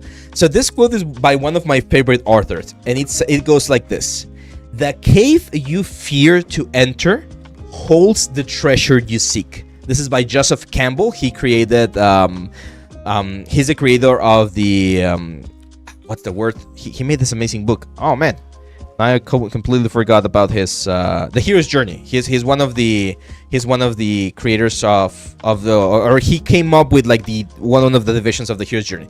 But that quote right there is very important, because when we're faced with things like this, right, that might seem too technical, too crazy, too, like, I don't know, complicated or whatever, this is exactly what we need to do. We need to challenge ourselves, and we need to figure out, hey, like, I need to understand what is going on. So let me explain what we're doing from the very beginning. The one thing that we want to do is as follows. We have an asset. This asset right here follows the traditional, let me close this. So this asset right here follows the traditional PBR workflow: metallic, roughness, occlusion, normal map, all that kind of stuff. When we export, normally, when we are exporting for Unreal, we would use this called the Unreal Engine Packed. And what that gives us in the list of exports, as you can see, it's a base color, an emissive, a normal, and an occlusion or roughness metallic. 4 maps. That's a lot. So one thing that we can do is we can utilize this new version, this new way of building our elements. This is only for Unreal, because Unreal can get the information, the blue information, from the normal map. And what we do is the following. We only have 2 maps, a base color map and a normal channel that holds more information.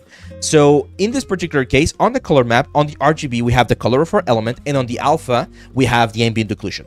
And on the normal map, we only grab the red channel and the green channel from our normal map. We don't grab the blue channel, and in the blue channel, we instead use it for the roughness and for the metallic. So this allows us to export only 2 4K textures instead of 4. Of course, we don't have an emissive right here, but even if we didn't, we go from 3 4K textures to only 2. The only tricky part here is that inside of Unreal, in order to make sure that this looks and works the way we need it to, we need to do a little bit of reconstruction here. So the color map is very easy. We just connect color to color. That's let's get this guys a little bit closer together. Oh, actually, no, let's keep it separate so it's easier. So the color map is very easy. The color just goes color to color and ambient occlusion from the alpha to the alpha channel right there. And on this one right here, this is where things change a little bit, because what we need to do is we're going to first grab the R and green channel. We're going to append them together to generate a single image. Then we're going to subtract 0.5 from this and multiply that by 2.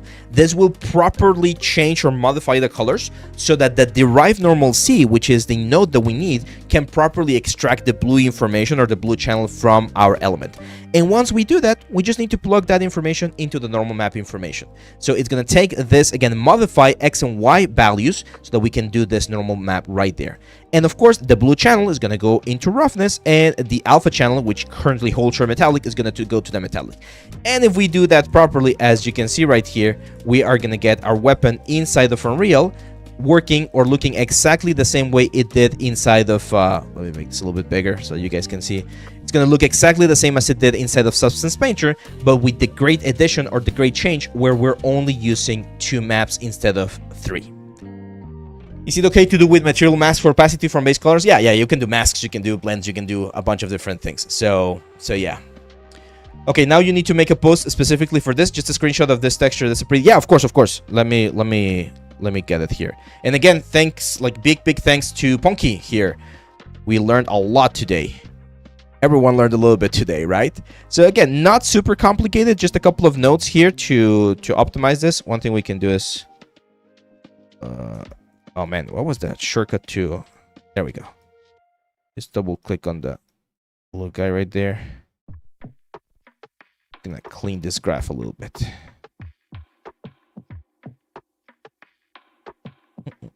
I wish we could have... I know there's like a plugin to make these things like straight instead of like curve around. I just wish it was easier. So this is the graph, and I'm going to snip this thing. We'll probably make a video for this on the channel so that we can explain everything step by step. I'll share this, guys, on the resources part of our Discord. So in case you guys want to save that, again, it's very simple. Like now that I know how to do it, it's very simple. The only ones that you need to remember are these 3 ones right here. Subtract 0.5, multiply 2, and then derive normal Z to generate the normal map. So going back to our little like a notebook right here, that's what I learned from the Expedition 33 thing. The fact that you can optimize things quite a bit by reducing the amount of like textures that you're using and saving some of the channels into a single one. PlanetSide 2 uses textures in a similar way. Yeah, and it's very it's very useful. It's very useful for this kind of stuff. Now we do it the DLSS 5 pass, right? Yeah. When I import my model to Godot, it loses its displacement and its roughness changes. Is there... I'm not familiar with Godot, my friend, so I'm not gonna be able to help you then. Okay, now you need to make a post specifically for this. Just, yeah, we did that already. Yeah, thank you, guys. Thank you. Okay, cool. So let's keep going. Let's see. What else did we learn about this? Then I went to a design for BFX talk. And this was by Rachel Quaitins. She's a BFX artist. She's done a lot of like very cool things, and she talked about like the kind of things that she goes through when she's doing BFX. Yeah, that was a fun one. Oh, and then this one right here. Yeah, this one was really good. So let me show you guys. And for this, we're actually gonna have to go into... Let me save this. I think this is gonna be, because we're gonna end the stream a little bit sooner today, probably in just like 30 minutes or so. So let me show you a technique that I saw was being used inside the Substance by the guys that did the Indiana Jones game. I have not played that game. I've not played that game, but it looked beautiful. Like the visuals for that game were really good. Let me save that real quick. Yeah, they did say Substance Designer is going to be dropping soon. I'm starting to learn Substance Designer. I've been doing that a little bit on my free time this past week. It's a shame. I wanted to finish this one, but we're gonna have to finish it some other time. So yeah, they mentioned that Substance Designer should be dropping relatively soon. Give me 1 second here, guys. Camera. Let's go to Substance 3D Assets. Yes, I'm gonna show you a couple of things that they showed on that one, but for that we do need a model. So let me look for an interesting model that we can use.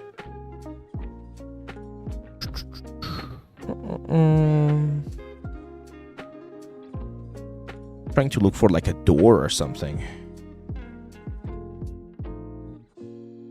Actually, I have a door. I think I have a door, right? Pretty sure we did a door a couple of years ago. Give me 1 second. Substance file open. This was 2024 assets. Was that before 2023?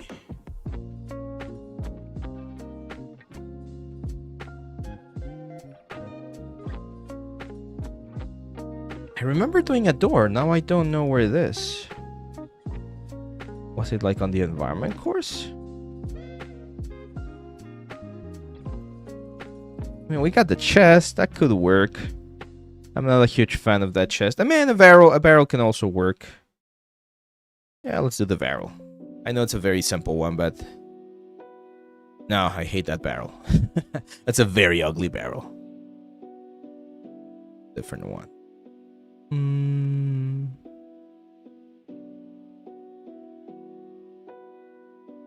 Okay, the shield's not bad. The shield's actually a good one. Yeah, I like this shield. So this is not a bad one. Let's see. Hi, when I import my... we already answered that one. Jolanda, thank you for the donation, my friend. Thank you very much. We really appreciate it. It really helps the channel. Okay, so this is a shield that I did 2 or 3 years ago. Is this the best shield ever? No, definitely not. Actually, I'm gonna like remove all of these things, and I'm gonna show you something that they did that I was really impressed by, and that's the fact that they did not use the basic materials that you might get here inside of Substance. And it's not because they're wrong or bad or anything, it's just that they want to have a little bit more control over their textures and make them a little bit more unique. So one of the things that they did is they used images, like traditional images, like approach for the whole thing. But I'm going to show you a little bit of a different one right here. So I'm going to grab, for instance, this H-Pint element, and I'm going to drop it here. Of course, we're going to rotate this, let's say 90 degrees. 90 degrees, there we go. And I'm gonna tile this, let's say 2 times, so that we have like a little bit of a smaller wood grain right there. By default, I don't like the color in this thing, so I'm gonna make it a little bit less intense, so something like that. I'm gonna Control G, add a black mask, and of course I'm gonna select only this guy's right here. Right, so that doesn't look that bad. It's okay. Is it perfect? No, definitely not. I do think the height is a little bit too intense, so I'm going to bring the height range and keep it a little bit lower. But it doesn't look as unique, right? And one of the reasons why this doesn't look as unique is because every single wood is pretty much the exact same sort of like wood type. So one of the things that we can do here, for instance, is I could, let's say, add a black mask and just select a couple of them, not all of them, something like that, like just those 3 elements right there. And then look for a different type of wood pattern or wood element. So for instance, I used the H-Pine wood. Now let's use this, let's see, do I have like this olive wood right here, right? And drop it. Now we add a black mask and we do this guys right here. So by doing this, one of the things that we are achieving is we're adding a lot more variation than what we would normally expect to see on our element. And of course, yes, we need to make sure that the colors are like a little bit closer together. For instance, there. Let's put the tiling back to 2. There we go. But see how much more interesting this looks now, because we're again like adding a little bit of that like variation. So now not every single like a wood plank or wood element is exactly the same. This is the kind of stuff that really surprised me about their approach. The fact that they were going very, very, very specific to every single element, every single like nook and cranny of their objects, and making sure that they have like the best possible like approach or results. So something like this. Thank you, Ponky. Thank you very much. I'll check it in just a bit. Now, what else can we do here to make this wood look a little bit more interesting, right? Like, is there something that we can do? And the answer is yes. First of all, I'm gonna add a new layer. I'm gonna darken the wood a little bit. So I'm gonna go for something like this orangey bit. And I'm gonna set this to something like an overlay. This is or not overlay, in this case, multiply. So this is just gonna like darken my whole wood, and it's just gonna give me a little bit of an older tone, older look. There we go. Now, what is the layer everyone freaking uses when they want to add more detail to this kind of elements? Like, there's one generator. Everyone uses this generator. I use it all the time. They use it all the time, but they use it in a slightly different way, and I'm gonna show it to you. But I want to know, what generator do you guys think I'm talking about?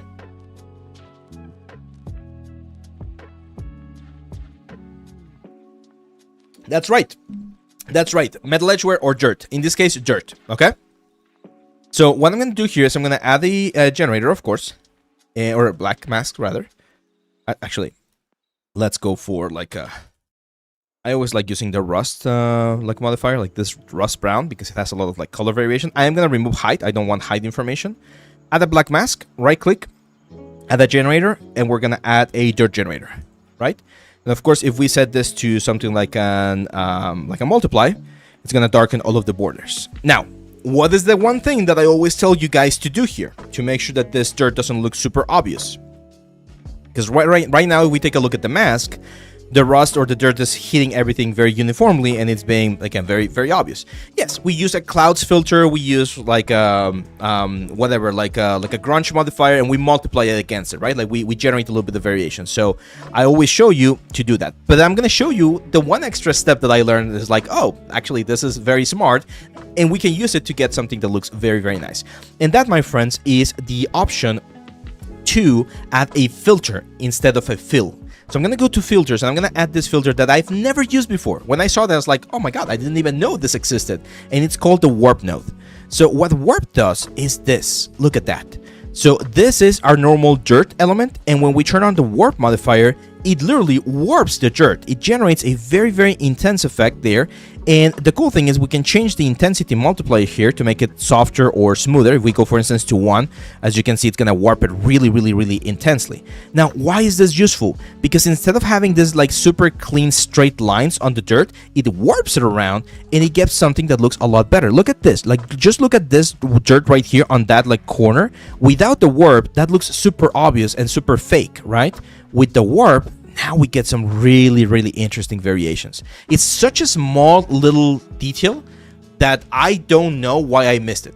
And yes, I've like Krogmaster, I totally get, like, when I saw this, like, come on, Abe, you've been using Substance for the past 13 years. Why have you never used the warp?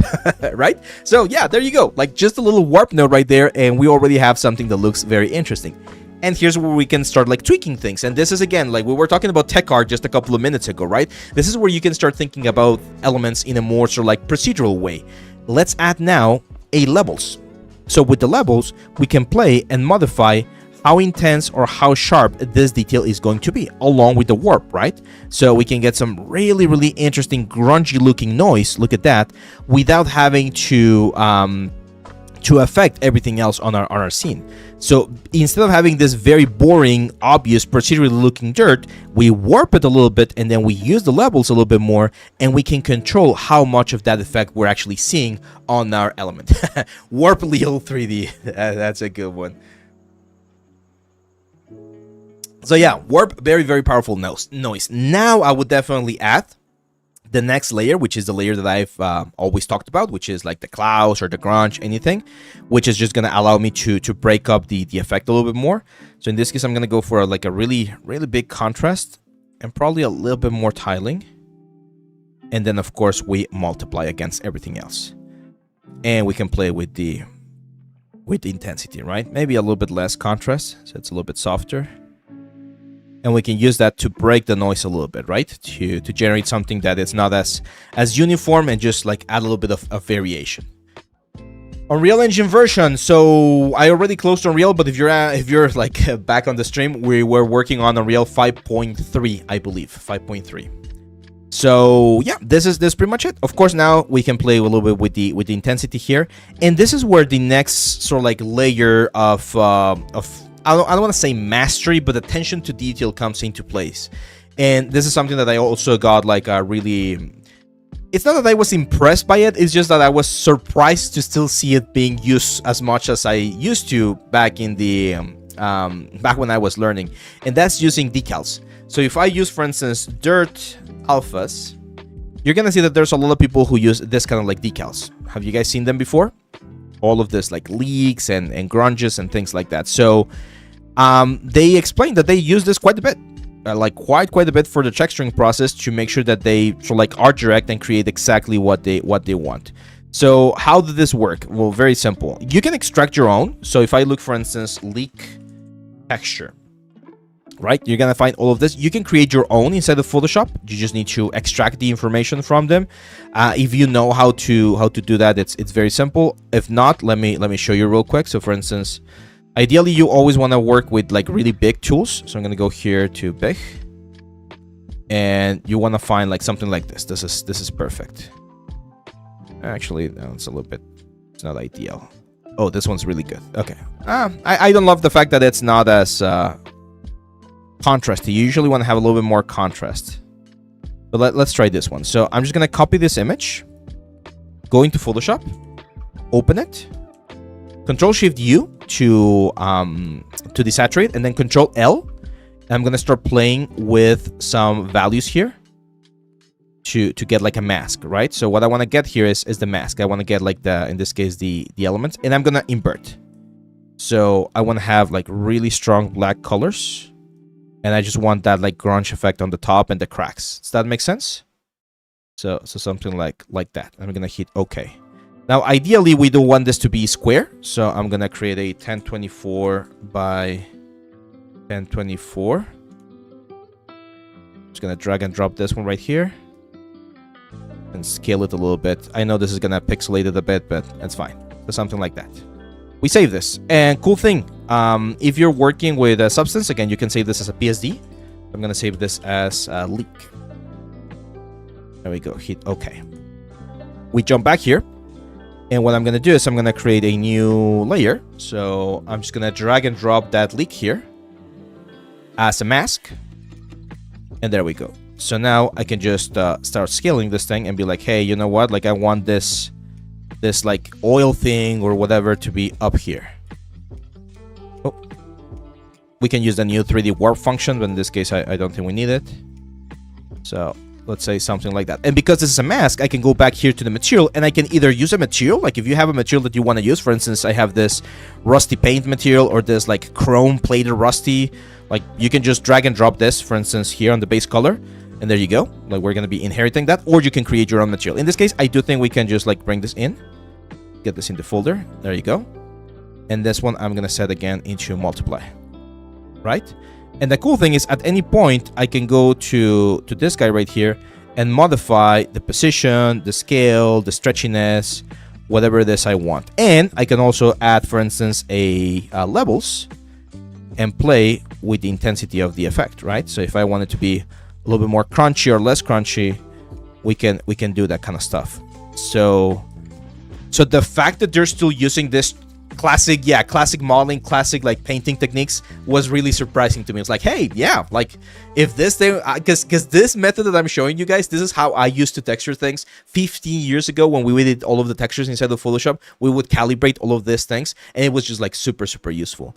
So yeah, it's a really good way. And here's the thing, like I can again go and I believe I could just go here to my leaks again, drop it in here once more, and now I'm gonna have to do another mask. Oh, that's a little bit unfortunate. That's fine. Let's get this in here, and then this one again, we're just gonna rotate this around and move it. Yeah, so a lot of you guys, you're used to, again, like the new methods and the new approaches to modeling and texturing. But this is very similar to what we used to do back in the day. The cool thing is we now have access to a lot of like very nice tools here inside of like a substance, for instance. and it makes it a lot easier, right? So again, we do that, and let's set this to multiply. So that allows me to create something that's a lot more art directed, a lot more specific, a lot more, you know, precise, and a lot like more interesting for everyone. Any questions there for that particular like process right there? I think it's pretty self-explanatory. You do of course need to know like the tools here inside of Substance. If you don't, we do have a course in case you want to check it out to learn all of the basics of the software. But it's a really good way to incorporate this kind of details, right? It's they taught me how to texture like this in my first. Yeah. That again, it's a very common thing. But we start learning new tools and new processes and like filters and generators, and we forget about those like old ways of doing elements. So as you can see right here, it's still really useful. I give me 1 second here. I did a medal yesterday with one of my students. I'm not gonna go into detail on this one, but I'm gonna use it for the metal bits.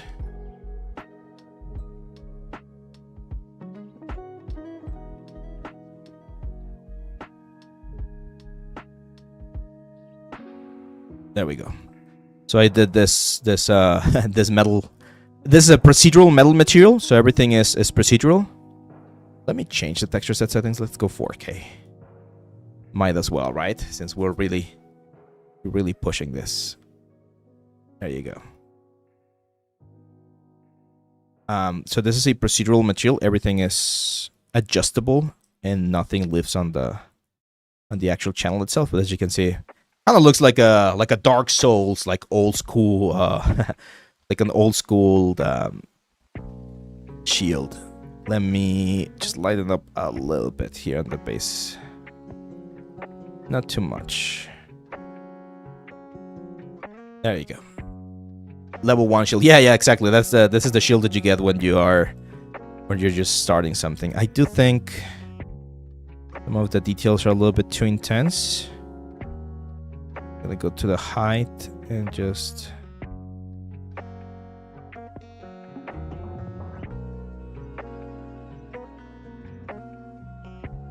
reduce them a little bit. There we go. Okay, what else? Oh yeah, the gradients. That was another big one that they showed, and I think this one's important. So they talked about how it's important to always think about the gradients, and we've talked about gradients, or we've learned about gradients. What's the word in other like courses, like for instance on the hand painted course we use gradients quite a bit, but you can still use gradients here. So for instance, in this particular case, what I'm going to do is I'm going to add a new layer inside the wood panels below the leaks, so right here. And in this new one, I am going to add a generator, I'm going to add a generator. I'm gonna add a generator, and this is only gonna be affecting color. And what I want to do is I want to do a position generator. So as you can see right here, it's generating just like a very basic gradient. Go to base color. Is it doing what I want it to do? Let me turn this off for just a second, so I don't get distracted. Position. No, it's not really doing what I want. 1 second. So let's add a generator.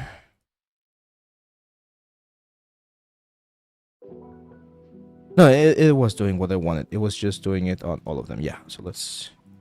There you go. So as you can see, I'm creating this position generator here on the wood panel. So what I want to do is I want to break this whole thing a little bit more. So I'm going to start by adding the filter that we talked about just a second ago, which is the warp filter. That should affect my stuff a little bit. There you go. It's going to give me a little bit of like variation there.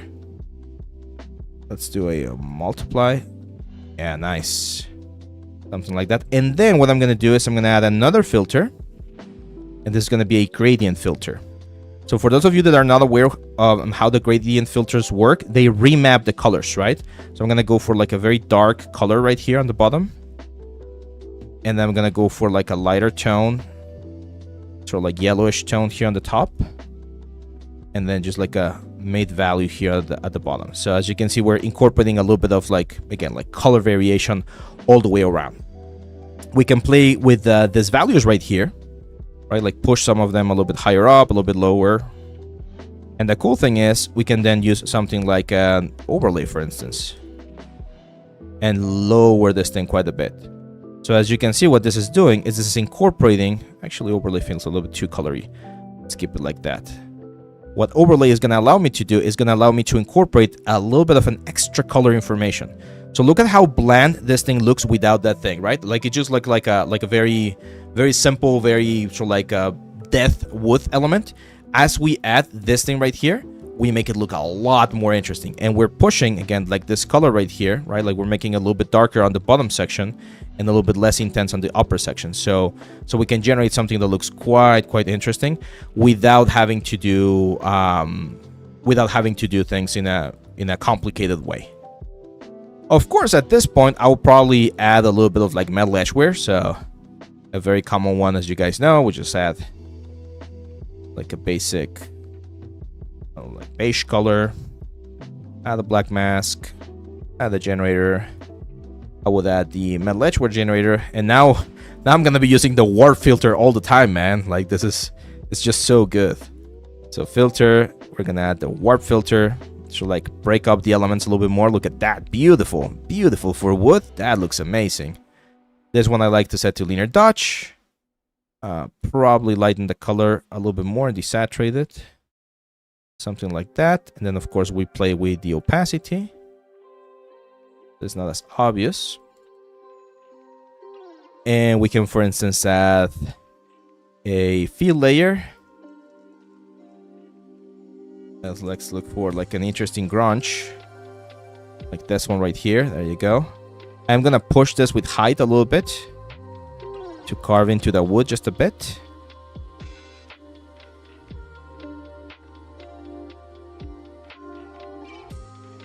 High contrast. Sort of like chips on the wood, right? Like some interesting variations there. That's it. So yeah, as you can see, we get a very nice sort of like effect on the wood in general. Like it just looks very interesting, very nice. And most of the stuff that we've done here is procedural. We of course have some of the stains that are not as procedural, but most everything else is, and that allows us to get like a way better result. So I think this shield, again, like that attention to detail is one of the things that I was really surprised to learn. To really be able to showcase this. Please make a video on marketplace ready renderings tutorials. I've done some rendering tutorials before, my friend, but to be honest, it's a lot easier than you might think or expect. Let's do that. We're gonna finish that today with this with rendering. So I'm gonna export the textures. Are we on the shield one?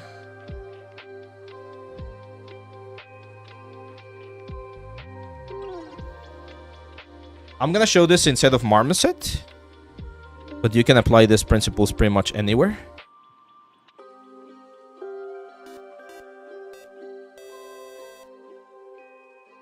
We're gonna do the Unreal Engine Pact, and let's export.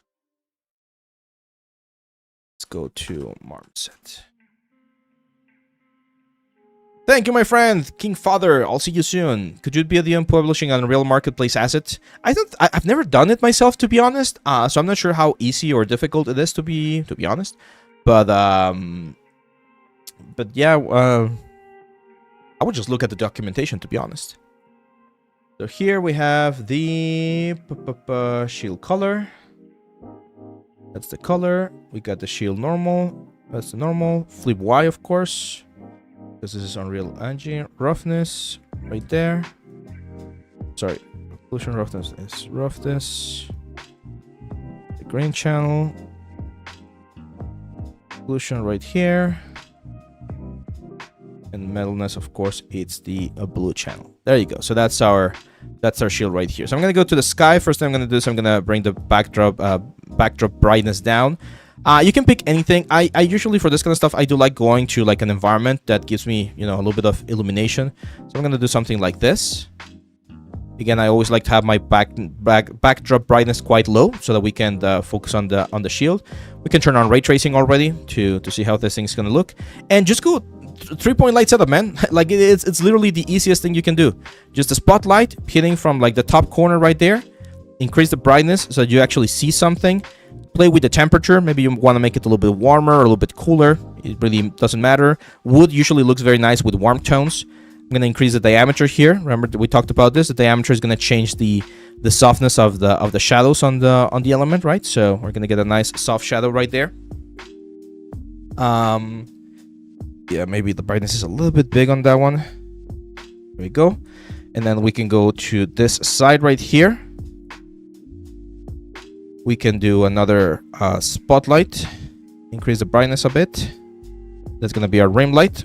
Right, this one I usually like to push to like the blue colors. It looks quite nice. Diameter as well, like make sure you have a big diameter so you can actually see the effect. You don't want to like overdo it, but just like a little bit of a detail right there. And if you want to be like extremely interesting, one thing that you can do is, for instance, let's go right around here, and I'm gonna do a spotlight. No, not spotlight, sorry. I'm gonna go right here, and I'm gonna do an omni-light. So omni-lights are a good way to add like that last bit of like punch to certain areas.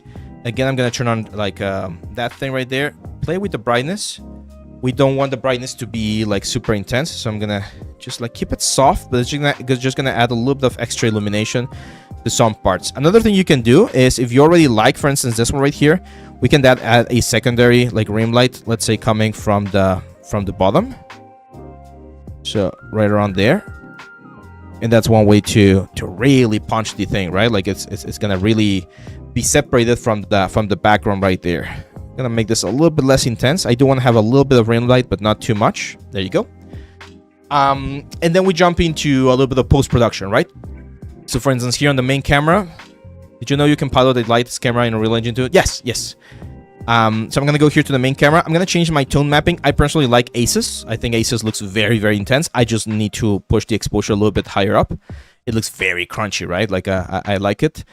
Probably going to increase the clarity a little bit. Play with the highlights, shadows. I'm gonna push them up a little bit so that it's not as dark. And then I'm gonna go back here and push the brightness of the background a little bit like further back. Right. Then we can do a little bit of sharpen, not too much, just a little bit of sharpen right there. Vignette is always good. Just keep it simple, right? And that's it. You can press Ctrl U to hide the lights, and there you go. Make sure over here you're working with high DPI on your monitor so that you get like the best result, and that's a good presentation right there. Like this right here on a portfolio piece. Like, it's really punchy, really contrasty. It looks nice. I mean, this shield is missing a lot of work. Like, I would add like more decoration, more like elements. This is where the ribbon tools might be like a really good addition to really push this shield to the next level. But you can see it's not the same to be seeing the shield here instead of Substance, which looks kind of bland and kind of like soft, to this where it's look like a lot more crunchy. I know it might be a little bit too crunchy, and this is your personal preference. Like, if it's way too intense, you can go back to AGX. AGX is fine. Just be careful. It's a little bit softer. It's gonna give you a little bit more of a natural look for this kind of props. Again, I really like Aces because it tends to give you like a really nice punchy effect. Yeah, you can add like the Dark Souls description. But hopefully what you guys learned from this little demo right here is how important it is to be very careful about the attention to detail on the elements, like being very precise about how and where you put your damage, how you modify the damage. The warp filter again was very nice.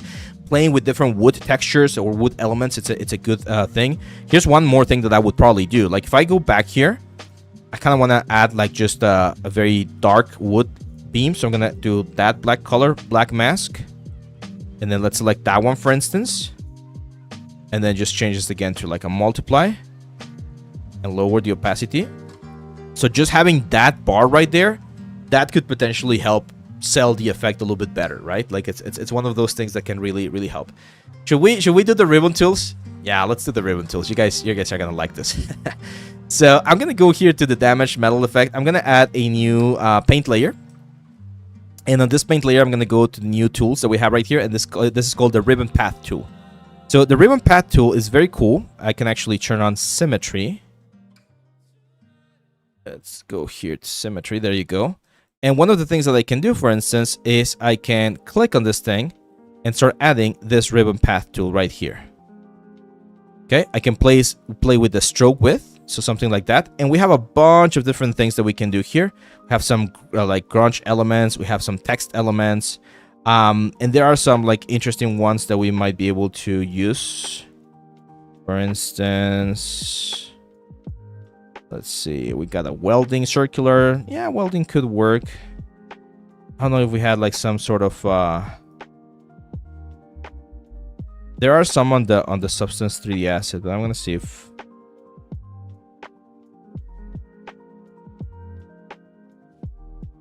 like I'm gonna use this welding circular. So if I do that, as you can see right there, we immediately get the welding effect. So for instance here, what I can do is just move the points down and have this around the main element, right? So instead of having to sculpt all of this information, let me just start over. So instead of having to again like sculpt this information inside of ZBrush, I can just organically place this right here, right, like that. And change a little bit of the projection depth. Soften the opacity a little bit. There you go. So for instance here, like I'm just gonna hit enter, and now I'm gonna add another like pass right there, right? So this is a very, very nice way, as someone is saying there on the comments, to add storytelling to your elements without having to spend too much time or too much work. Right? Again, imagine having to do all of this instead of ZBrush. It's definitely possible, but it's gonna take you a long time. Not super long time, but it's gonna be a little bit more time consuming to do this kind of like elements. And that kind of detail is again very, very easy to add. We could add, let me add another paint layer. Let me see if we have some like interesting ones right here. Because they did say that they added more. Where are they? Filters, pattern, texture generators, static models, decals, atlases, materials. I'm not sure if they're here yet.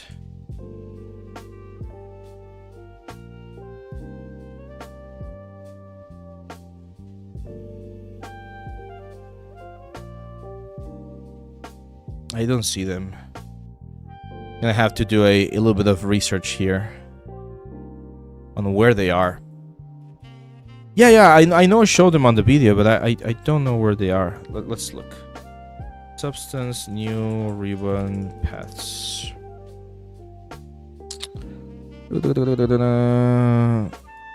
12.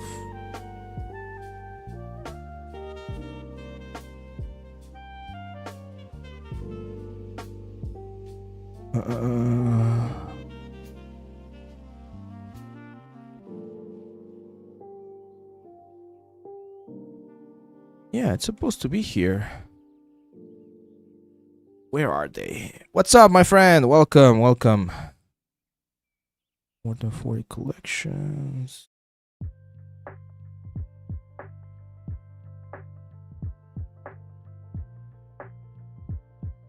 Let's look for runes.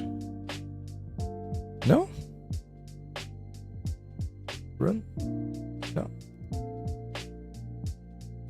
Path?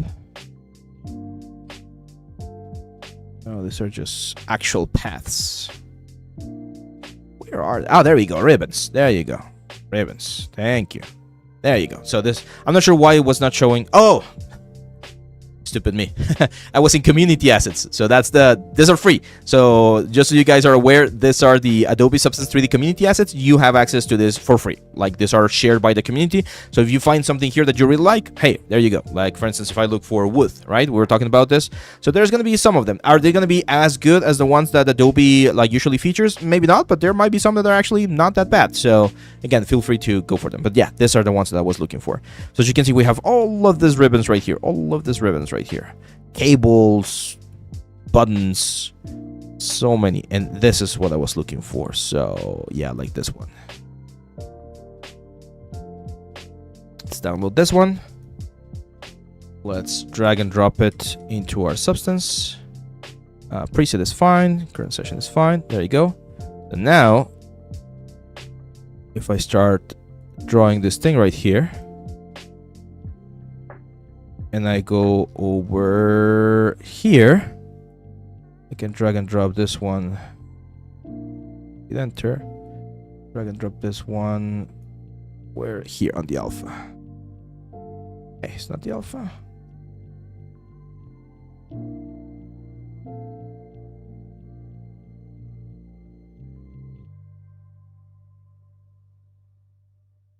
There we go. Nice. So now that we have this, I can adjust it a little bit. No. On this one in particular, I would probably remove the color information. So all the way down here, I'm just going to remove color. Actually, it's not that bad. Maybe we'll, I don't know, like multiply it or overlay it. Yeah, something like that looks good. I do think the height is a little bit too intense. So I'm going to go to the technical parameters and reduce the height range. So it's not as intense. Nice. And now, for instance, we can go and be like, hey, let's just add something right there. Play with the stroke width.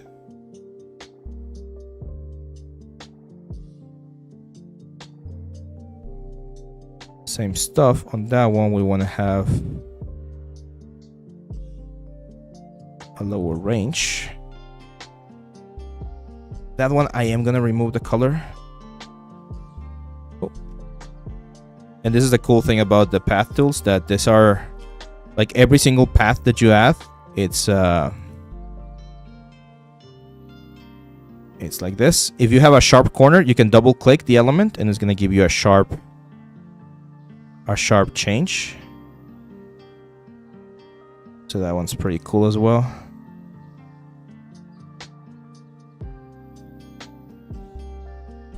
There we go. There we go. I need to push that a little bit right there. Getting a little bit busy. I'm not gonna deny it. But it's a good way to add like that extra bit of detail without having to worry too much about the rest of the elements. Does that make sense? Pretty cool, right? Did you show anything or any tips about the Naughty Dog talk you watch in GDC? So the Naughty Dog, I did not talk to the person there. I'm pretty sure the Naughty Dog talk was the was it the shader optimization one? Was it? And now I don't remember.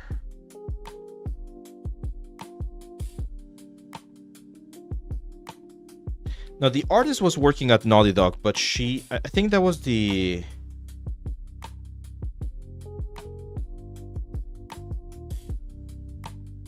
I'm pretty sure that was the principle of VFX ones that I watched. And no, because that's a topic that I'm not like super familiar with. Like, I didn't have as many like questions as you might expect. Here, let's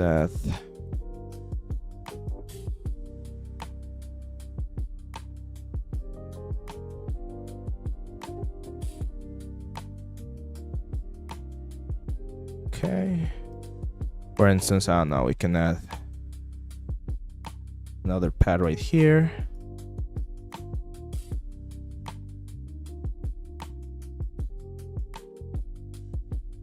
that. Definitely make the stroke a little bit less intense.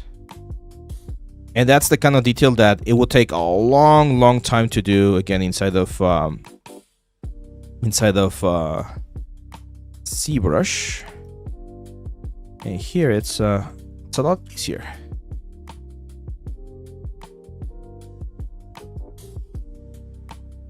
Right? What do you guys think about this, like, ribbon path tool? Not bad. Yes, the live is gonna be available. This live is gonna be available here on the channel. We did a lot of very cool things.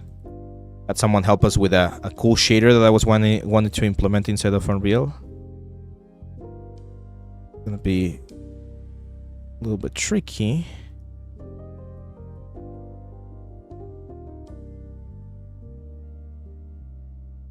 There we go. And all of the detail that we have here, just export. So if we just export the textures, everything should be like pretty much set. So we just jump back into Marmoset, and boom, we have all of the details ready. So that is the big advantage of the ribbon path tools, my friends. The fact that we can so quickly adjust and create a lot of detail without having to resculpt anything, and all of this is going to live on the texture. What are the advantages? Well, the speed, of course. What are the disadvantages? The fact that, of course, we're not going to be able to what's the word? We're not going to be able to like 3D print this or displace this. Well, you could displace it with high information, but it's usually just for like game pipelines, right? Where you want this kind of like stuff to be happening. But yeah, what do you guys think? Not bad, right? Not bad for like a quick 30-40 minute demo. So that's pretty much it, guys. I'm gonna be finishing the stream now. Don't worry if you haven't or if you didn't see the whole thing. You can of course watch it here inside of YouTube. We're gonna have the rerun going, and there's more things I want to talk about GDC. We're not gonna have enough time right now, but we'll probably talk about it in upcoming weeks as well. Next week we have portfolio review. So if you guys want to see your portfolio being featured on the channel, then it's very important that you stay tuned to the Discord channel so that you see when the submissions open, and you can of course like submit your stuff to participate on next week's portfolio review.